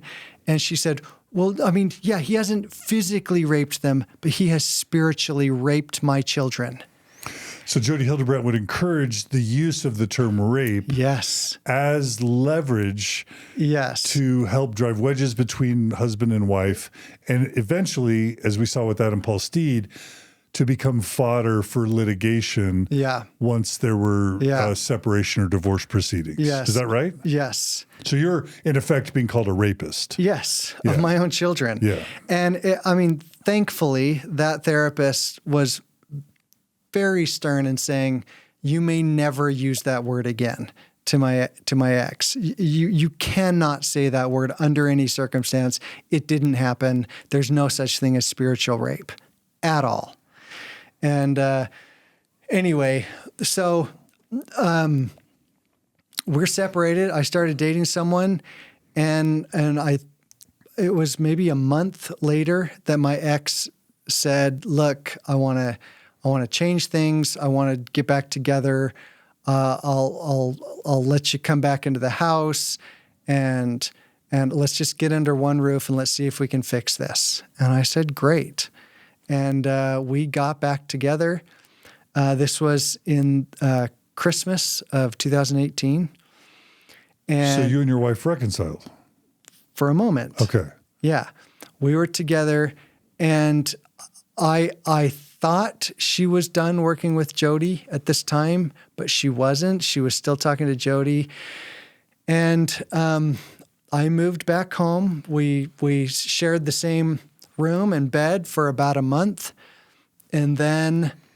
Well, what was that like to be able to move back in your home and to restore attempt a healthy relationship with your wife? It was great. I thought family divorce diverted. We've saved the family. Great. Let's do this. And we had decided that we were going to be split faith, and that we were going to continue to let the children choose whether to go to church or not. I was not going to go, and she would go and take those that want, and I could have a glass of wine in the evening if I wanted. Do you have a sense for what made your wife all of a sudden okay with your, quote, apostasy? She was okay with it for about a month. But do you have a sense for what changed her heart? Fear of actual what? divorce. Because divorce sucks many times. Yeah, it's horrible. Yeah, it's hard. It's expensive. It's hard on the kids. Yeah. So, and maybe a moment of clarity, like, if there was a God, maybe God whispered in her ear. I don't know. I don't know what the moment was for her, but she sent me a text saying that she wanted to talk, and we sat down and talked. And that was the first time I'd been in her presence in 6 months.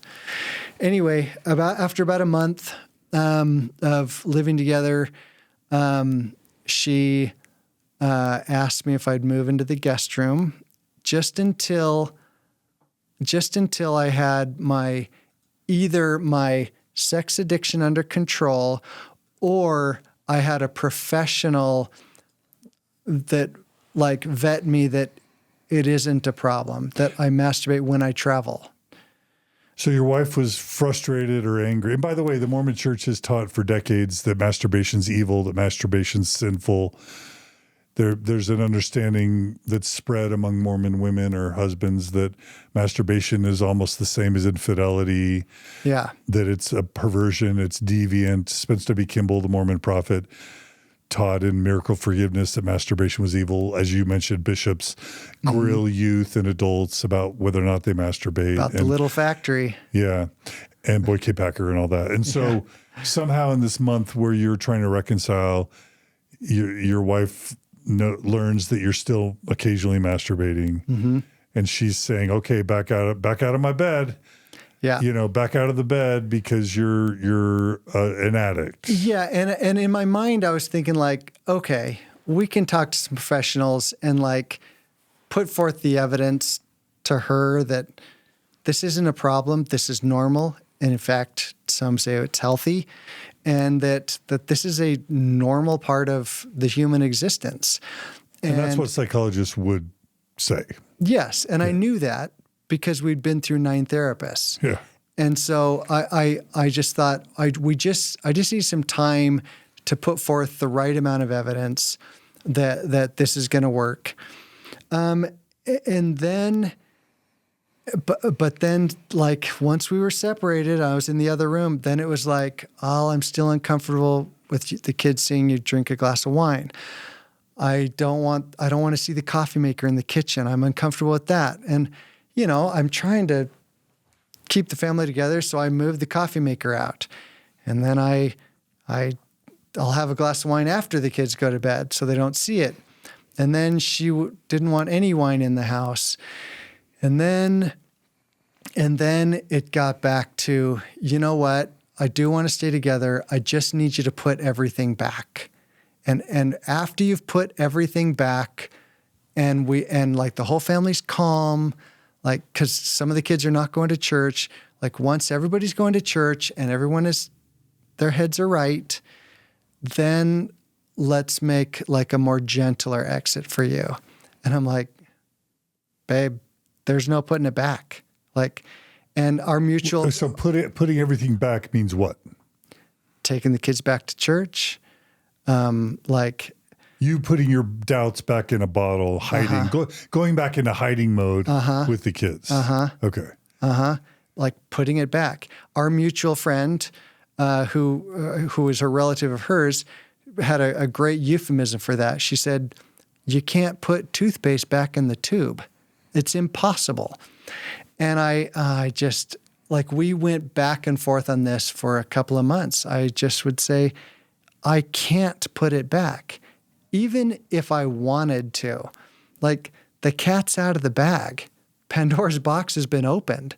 Like, our children have been given a choice, and they chose, and they can't unsee what they've seen.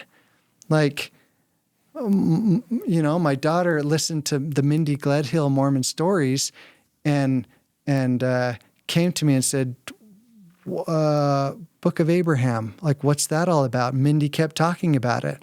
I'm like, well, read this article. I had a big giant library in the house, and I just pulled a book off and read this. She came to me horrified, and she's like, why didn't you tell me this years ago? Well, sorry. She's like, yeah, I'm done. So I tried to explain to my ex, once you can't unsee what you've seen. There's no putting it back. And on the 4th of July, 2019, we were at a matinee, and we were right in the middle of the matinee, and she stood up and walked out, and I've never been in the same room with her since. She moved out, and we started splitting up the kids back and forth. And she said, look, I don't want to get divorced. I do want to make this work, but you can't see the kids while we're doing it. And I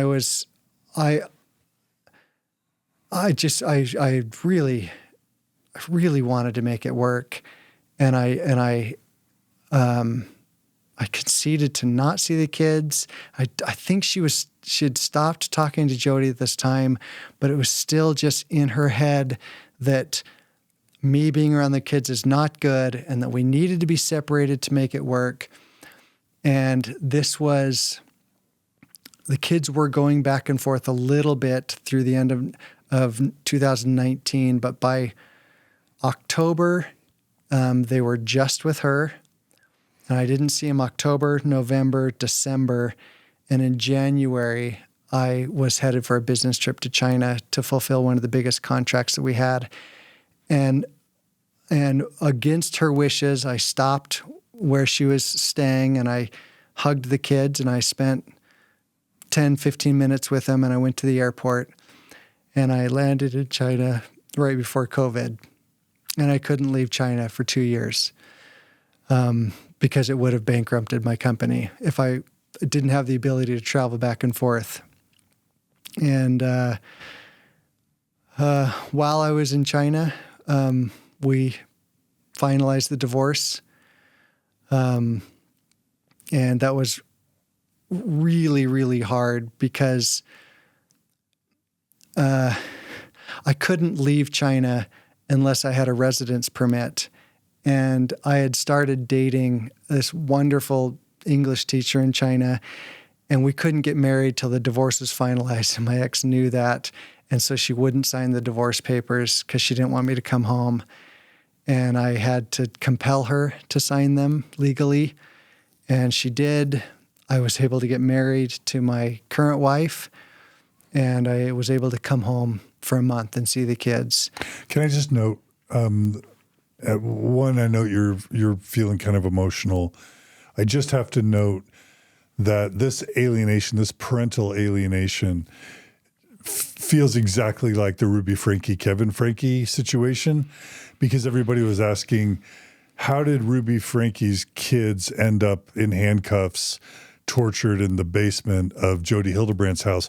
Where was the husband? Where was Kevin Franke? And the answer was Jodi Hildebrandt had cut off Kevin Franke from Ruby Franke and the kids, such that Kevin, because he was evil, because he was a sex addict or whatever, I'm assuming, was no longer worthy to be with the kids.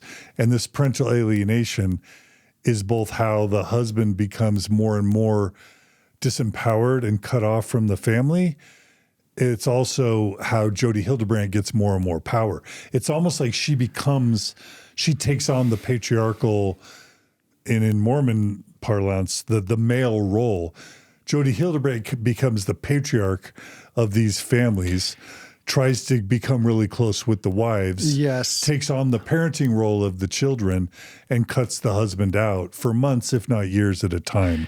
And I just have to note that for those who are wanting to understand Kevin and Ruby Franke. Correct. And that's layer A.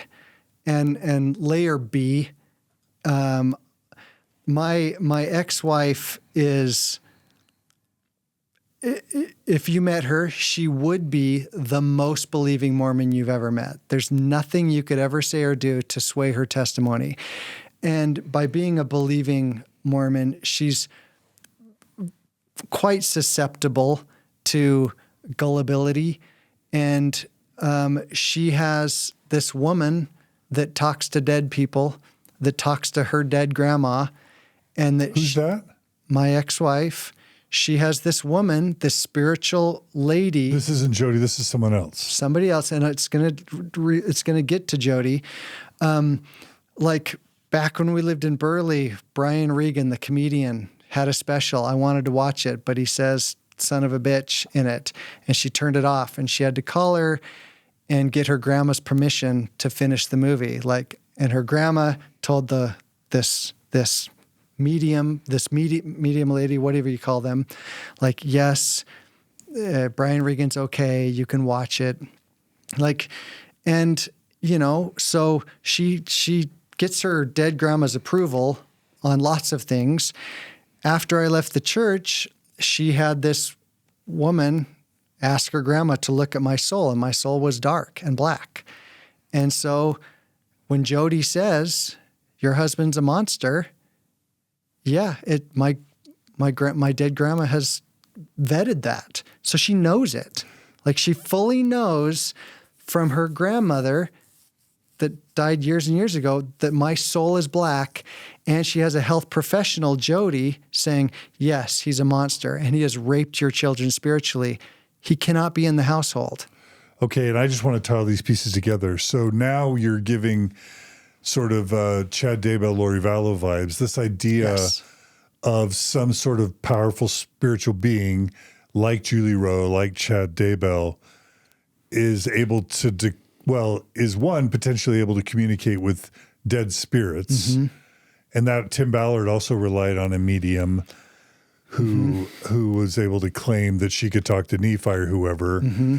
So there's this idea that's clearly prevalent in conservative Mormon circles as late as 2024, that super righteous Mormons can talk to dead people, can see into a living human soul, can declare them light or dark, and then can communicate that often for money or power or influence, to a spouse, being your ex-wife, that can then be used as justification for further alienation, murder, whatever it is.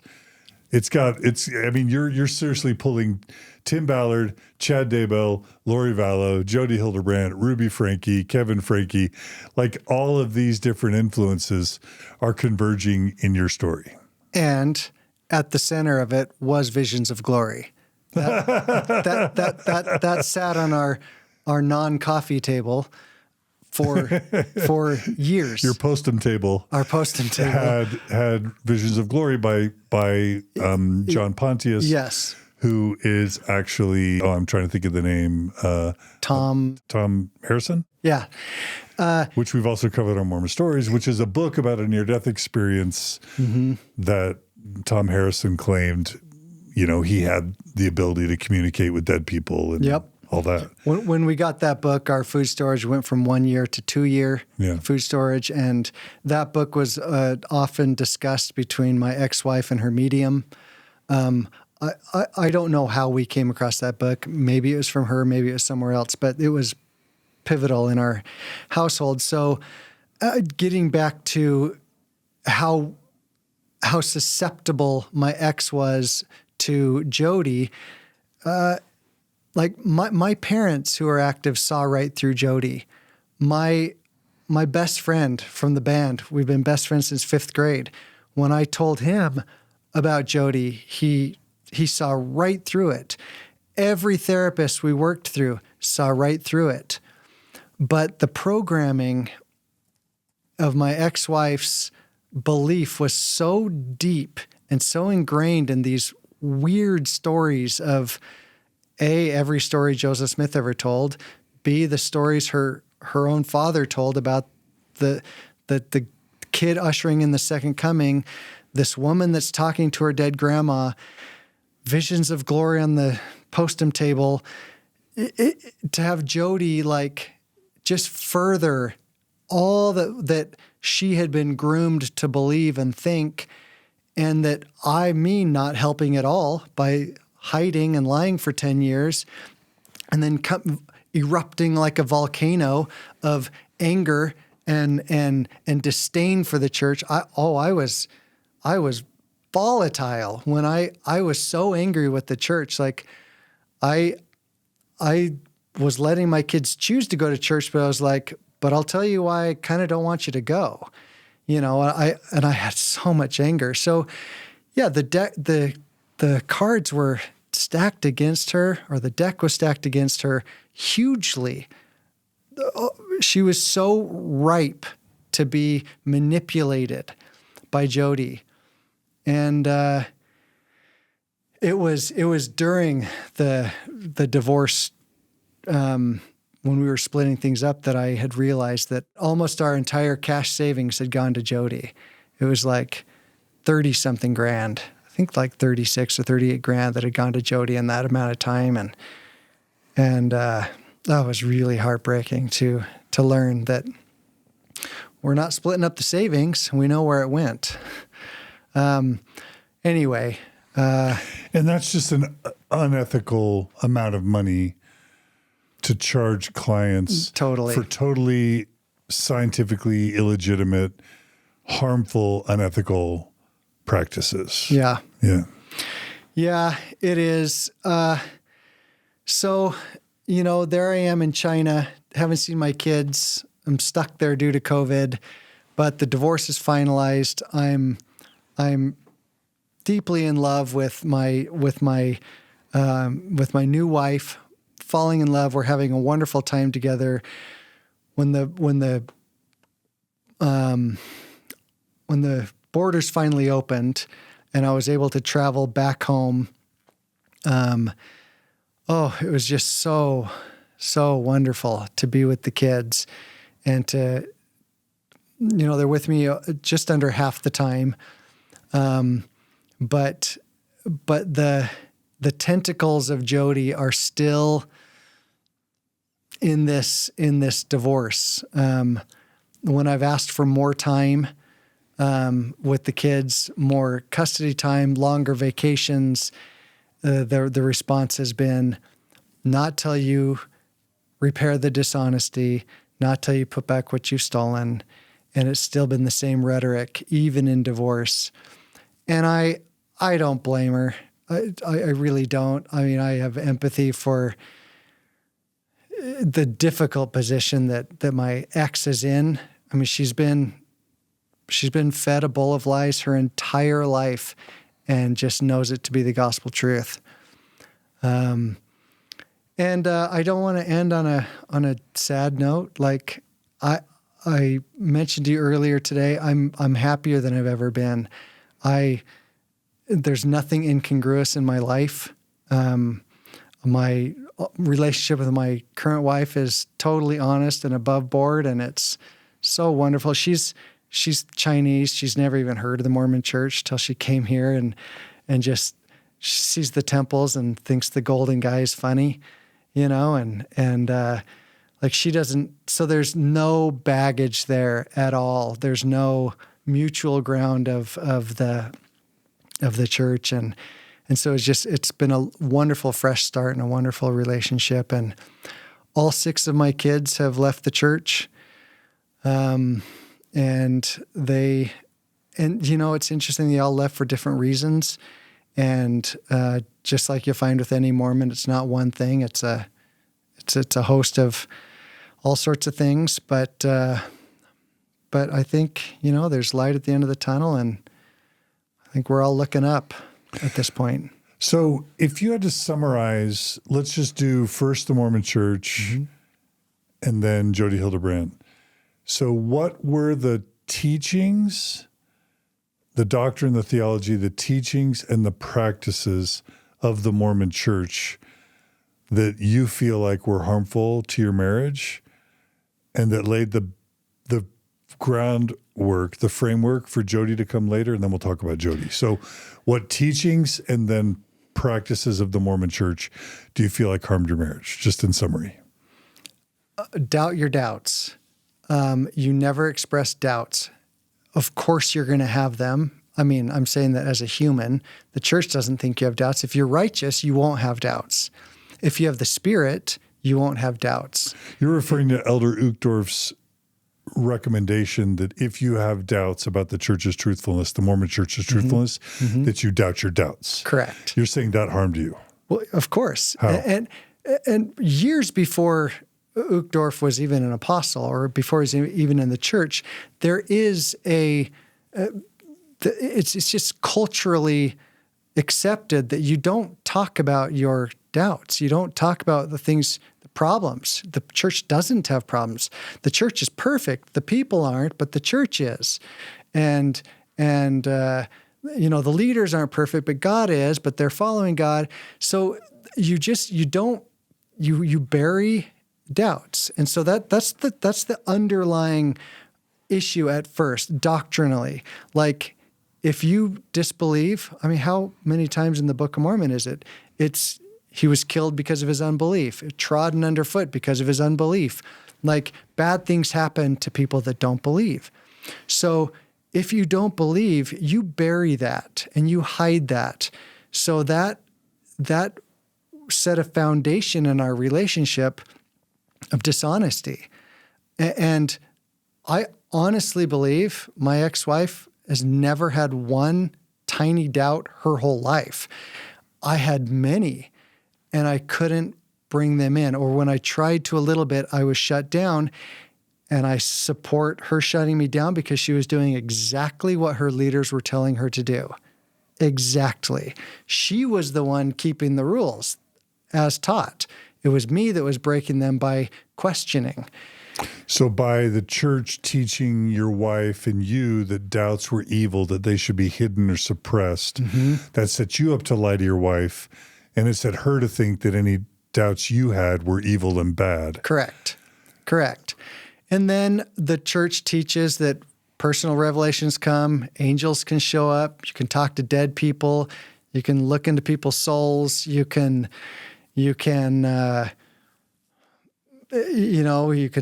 get the priesthood, you can lose the priesthood, you can like Basically supernatural beliefs. Oh yeah, yeah. Was this medium Mormon that your wife consulted? Totally. Okay. Yeah. Yeah. Her husband, her first husband, died, but she still talks to him every day. They still have a wonderful relationship. The medium. Okay. Yeah. So the church taught your wife that this spirituality, this superstition, that people can speak with dead spirits. Sure. The early founders of the church talked to dead people all the time. They didn't actually see the plates. They saw them with their spiritual eyes. But Joseph Smith talked to Moroni, to Peter, James, and John, to John the Baptist after they were dead. Yeah. That's the whole talk to God and Jesus. Like Joseph Smith was the original dead spirit talker in Mormonism. Correct. True? Yeah. Correct. Yeah. And my ex, like, she knows about the scene with the spiritual eyes, the golden plates. She doesn't have a problem with it. She doesn't have a problem with the spiritual wifery, doesn't have a problem with however many wives they all had. Like, to her, this is God's church and God's plan, and it must be for a reason, and that reason should not be questioned or examined or looked at unless we're commanded to question and look at it. But the supernatural part was harmful. Why? Well, when a crazy lady, Jodi, is telling her, your husband's a monster, and the medium says, yes, his soul is black. He has lost the spirit. He is a dark soul. He has lost. You just put two and two together. Okay, then Jodi, the crazy lady, she's the only one supporting what my grandma's telling me from the other side of the veil. The other therapists, they don't have that connection. They're supporting him. They're not supporting me. And so that's why it's harmful. Did Jodi give you and your wife the impression that she had the blessing or the support of top church leaders? And if so, what did she say? Or just the blessing of the church? She bragged that she had helped family members of the apostles. She also bragged, Utah is so messed up that I make over $1 million a year turning people's lives around. And these are Mormons. Yeah. She only helps Mormons. Yeah. Yeah, that's her people. Everyone else would see right through it. And John, I don't think just like regular Mormons would see Jodi. It's over-the-top Mormons. My niece... Wealthy Mormons. Yeah, well, my niece was not wealthy, but they were also over-the-top Mormons. By the way, the good news is my niece and her husband saw the light, and they got out of the Jodi cult about a year ago, which is good news. But the only people we referred Jodi to 4 or 5 couples, 4 or 5 friends. And the only takers we had were also some more crazy Mormon friends that we had that were also over the top, that talked to dead people. And so I think she really appealed to not just mainstream, people that were conservative. Yeah, and people that were easily manipulatable and people that were like happily manipulatable. Like they wanted to be told what to do and how to do it. And thank you. Can I give you more money for more advice? What about the Mormon Church's teachings on sex, sexuality, masturbation, and pornography? How did those harm you? Just to summarize, you and your wife in your marriage. Well, that gave a catalyst for Jodi to put a label on it. What teachings? The church says masturbation is evil. Your husband does it. He's evil. The church says having thoughts about pretty women is the same as sex. He's had that. He's a sinner. He's a fornicator because he's had those thoughts. So the church just has these teachings that she can weaponize. She can give to my ex as a weapon to kick me out of the house. And they're not just sins; they're sins next to murder in severity. Oh yeah, absolutely. Which gives you license. He's basically a rapist. He's basically a abuser. What's the word? Rape. Yeah. And so, of course, you kick him out of your bed and potentially out of the house. And, of course, you separate him from the children because he's, in effect, a rapist. Is that how Jodi Hildebrandt? Of course. Of course. So from Jodi's side, he has raped your children spiritually. He's a monster. And from the medium side, his soul is black, he's lost. And just look at the fruits. Now you have kids that don't want to go to church. Now their souls are lost. And then at the time that we were separated, a conversation somehow got recorded that somehow got sent to my son accidentally. But my ex-wife's bishop at the time, who he said that he had received spiritual confirmation that she was going to have all the children in the next life, and that they will not, even if they follow me in this life, and it seems as if they're being drugged down to hell, he received spiritual confirmation that she was going to have them in the next life. And so, I mean, that's her bishop. And like, this is me saying no to the split family and wanting the kids to come back, and then the bishop telling her that. It's just more fuel for the fire from another angle. Oh, that was a hard recording to listen to. He was he was a friend of mine, that bishop was. I mean, I haven't talked to him in years. I haven't talked to him since I listened to that recording, but. So to what extent did your wife and Jodi incorporate your bishops into your discipline, your family discipline? Well, part of what Jodi required of me was to put everything back, and I had to go to church court and come back into full fellowship of the church. Can't do that without your bishop. And, so obviously, I mean, Jodi was using the church and the church court as part of her weight. You involve that brings credibility, especially to my ex, of what she was trying to accomplish. And I may have missed this, and if I did, forgive me. So was there church discipline? Was there a disciplinary court? No. Were you excommunicated, disfellowshipped? I left the church before I got excommunicated. When I was in Burley, I sent my 100 pages of that document that it was 100 pages. I just rearranged it into, I'd ask a pretty damning question, and then I put forth all the very damning evidence. And this is pre-CES letter. You're talking about truth claims of the church. Yes. It's the research that I found when I was writing that multiple probations paper, the 100 pages of problems. Yeah. I put that in question form.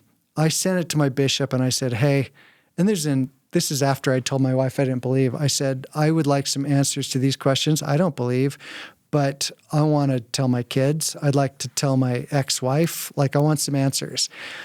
And he responded back. He called me into his office. I hadn't been to church in a while, but he brought me in, and he laid the paper down on his desk, and he said, do you still have these questions? And I said, yeah, you haven't answered any of them. He said, well, then we're going to have to start the process of excommunication for having the questions. I sent that same paper to my... What happened? What happened to that disciplinary process? I just said, save your breath. I'm gonna ask to have my name removed.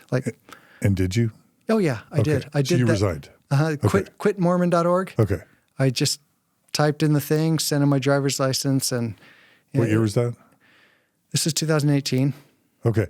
And I would like to take just a few minutes for you to list off what were the top 10 teachings, historical moments, doctrine, theology, problems with the Mormon Church. Summarize in a few minutes. Sure. What were the main things that were problems for you that caused you to lose your faith in summary? Just go through, this Book of Abraham, just list them and just give a one to two sentence description of each of the main things, just so that our audience, some of whom have never even heard of these issues before, can just get your summary of the problems. Sure. The Book of Abraham was a big one. What about it? Well, it came from papyri that nobody could translate at the time that Joseph translated it. And then later we found the actual papyri, so that they were discovered in the Chicago Museum. We know what they are, and they were translated. And it's a very common book of breathings. By Egyptologists. And what he came up with was I mean, like quintessential quack Christian doctrine of the time, and it doesn't exist at all. Okay, well then there's the argument that it was just a catalyst for him to be inspired to do this. Okay, just like the gold plates. Why were the gold plates even there? He never even looked at them. He never opened them up. You were taught that he did what with the golden plates? Well, the picture I had hanging on my wall as a kid of Joseph poring over the gold plates with the Urim and Thummim, and Oliver Cowdery. I've been out for a while. Oliver Cowdery sitting next to him, translating. That whole picture was a BS, and I found that on my own. You learned that what was the reality? That there was a sheet, that nobody actually ever saw them, and most of the time he had his head buried in a hat. And I was just like... And the stone was in the hat. The stone in the hat. The seer stone in the hat. And like, wait a minute. And the plates were where? Who knows? They weren't even in the room. Usually not. Or even in the house. Usually not. So no plates in the house. Why did he have plates? Sometimes brought in a burlap sack, but he wouldn't let anybody touch it.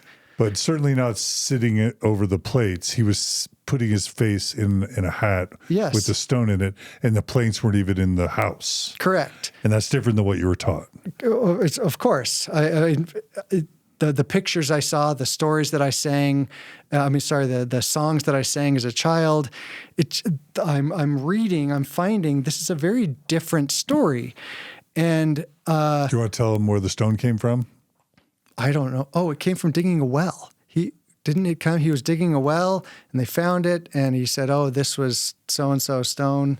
I've forgotten that. Well, just that he had like 5, 6, 7 years of treasure digging, telling people that he could find buried treasure with this magic stone. And he never found treasure. Well, and he was arrested for that, which I found out later, and we've since found those court documents. So why is he using this magic stone that he used for illegal treasure digging? Why is he now using that for the Book of Mormon translation? And I didn't know that at the time. Yeah. I had just found out that he was using a seer stone in a hat, believing that seer stones were real. But like when I first discovered these problems, I was like, that's really weird. Why did they say this when it was actually that? It was just another one of those things. I was really disturbed to learn about spiritual wiffery. And really disturbed. Tell us what that is. Well, that's where someone is your spiritual wife. You can have sex with them in the flesh, and you don't even have to tell your wife, and she doesn't even have to tell her husband. But what does that have to do with Joseph Smith? Well, he did a lot of that. Oh, okay. A lot of that. That was his MO. He'd get caught sleeping with somebody and be like, well, she's my wife, spiritual wife, so I'm good because God told me a thing, and he said if I didn't, he's going to kill me. So, there's that. And he hid it from his wife? Of course. Yeah. Of course. And the Doctrine and Covenants says that polygamy is okay as long as the wife's okay with it. The problem is he just didn't ever tell his wife till he got caught. Well, also that revelation came like over 20 wives into this practice. So why is he receiving the revelation after he's already had sex with 20 plus women, Well, you may not know this, John, but God works in mysterious ways. Okay. Yes. Any other main church issues that cause you to lose your faith? The biggest was the changes in the Book of Mormon and learning like the Isaiah that's in 2nd Nephi. And I dove into learning. I was taking Latin, and I was studying Greek at Utah State. I was trying to get to the root of the Bible, and I took a history of Christianity class, and I discovered that like the King James Version was not at all the most correct version, and that we now know exactly what the original Isaiah should look like from the Dead Sea Scrolls and the Nag Hammadi script and other codices that have been found.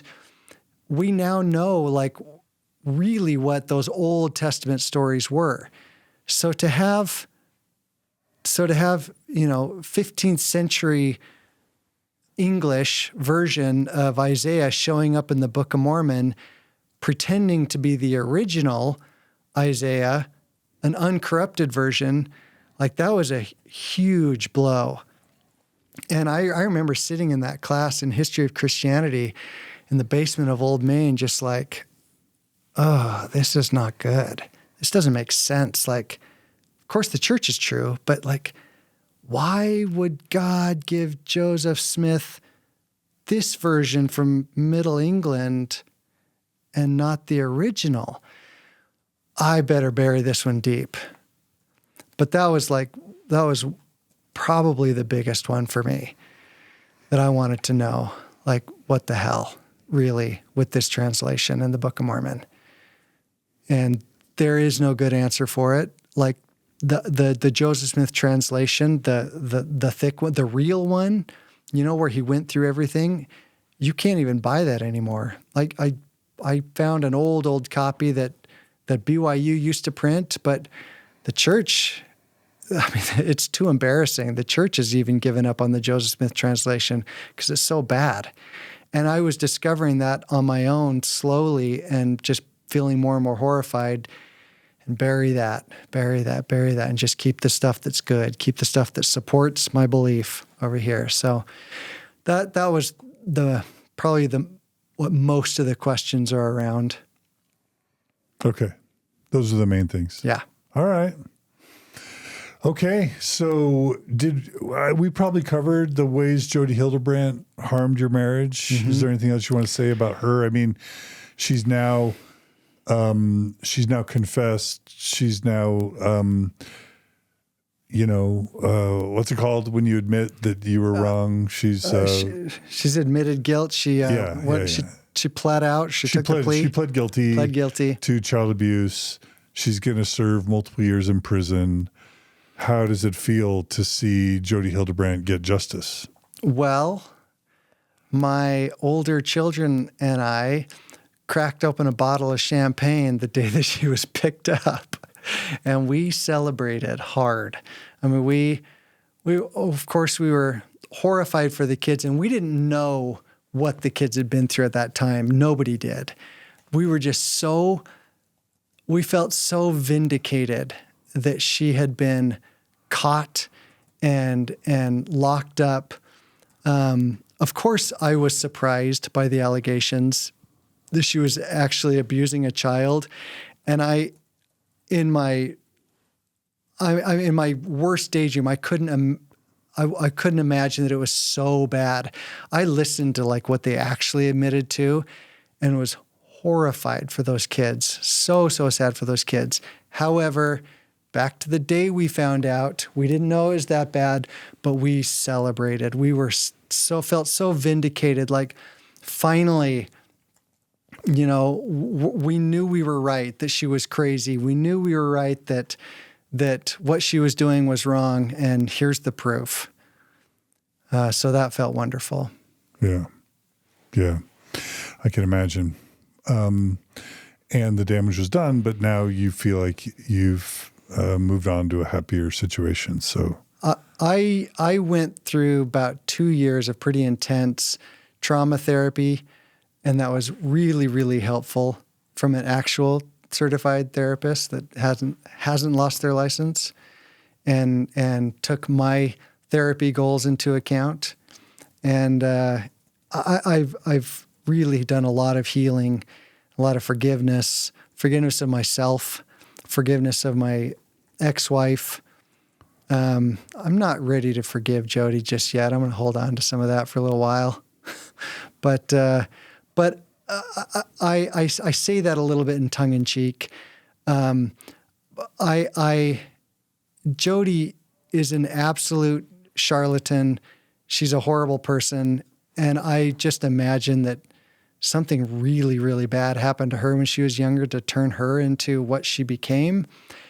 And I just want to acknowledge that, like, she had the power to manipulate people the way that she did because people were so gullible and vulnerable from a horribly chaotic fundamental religion called the Mormon Church. Yeah.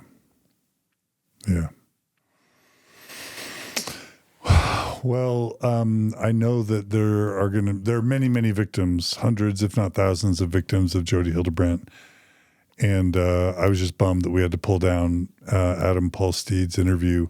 I want to get that back up in any way that I can, but I also want other victims of Jodi Hildebrandt to hear this story. And if there are others that want to tell their stories, I know they're going to be making documentaries and maybe even dramatizations of the Ruby Franke, Jodi Hildebrandt sort of fiasco. And so these stories can be used by filmmakers, documentarians, by historians, by other victims to help educate and to help support accountability and also to prevent stuff like this from happening again. Yeah.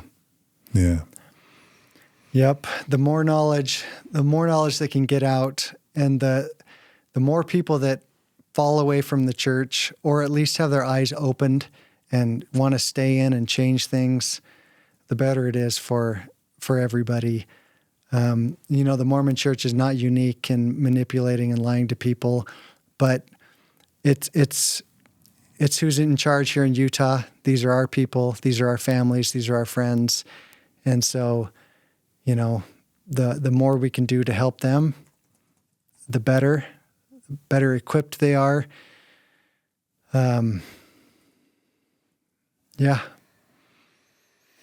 All right. Well, I just want to thank you, Brian Tibbets, for coming on Mormon Stories, telling the story, for your courage. And I'm just happy to hear that you're doing well. Thank you. And that there's healing and happiness after Mormonism. I think we're taught that children can't be healthy and happy without the Mormon church, and that individual lives can't be healthy and happy without the Mormon church. It's sounding like that hasn't been your experience?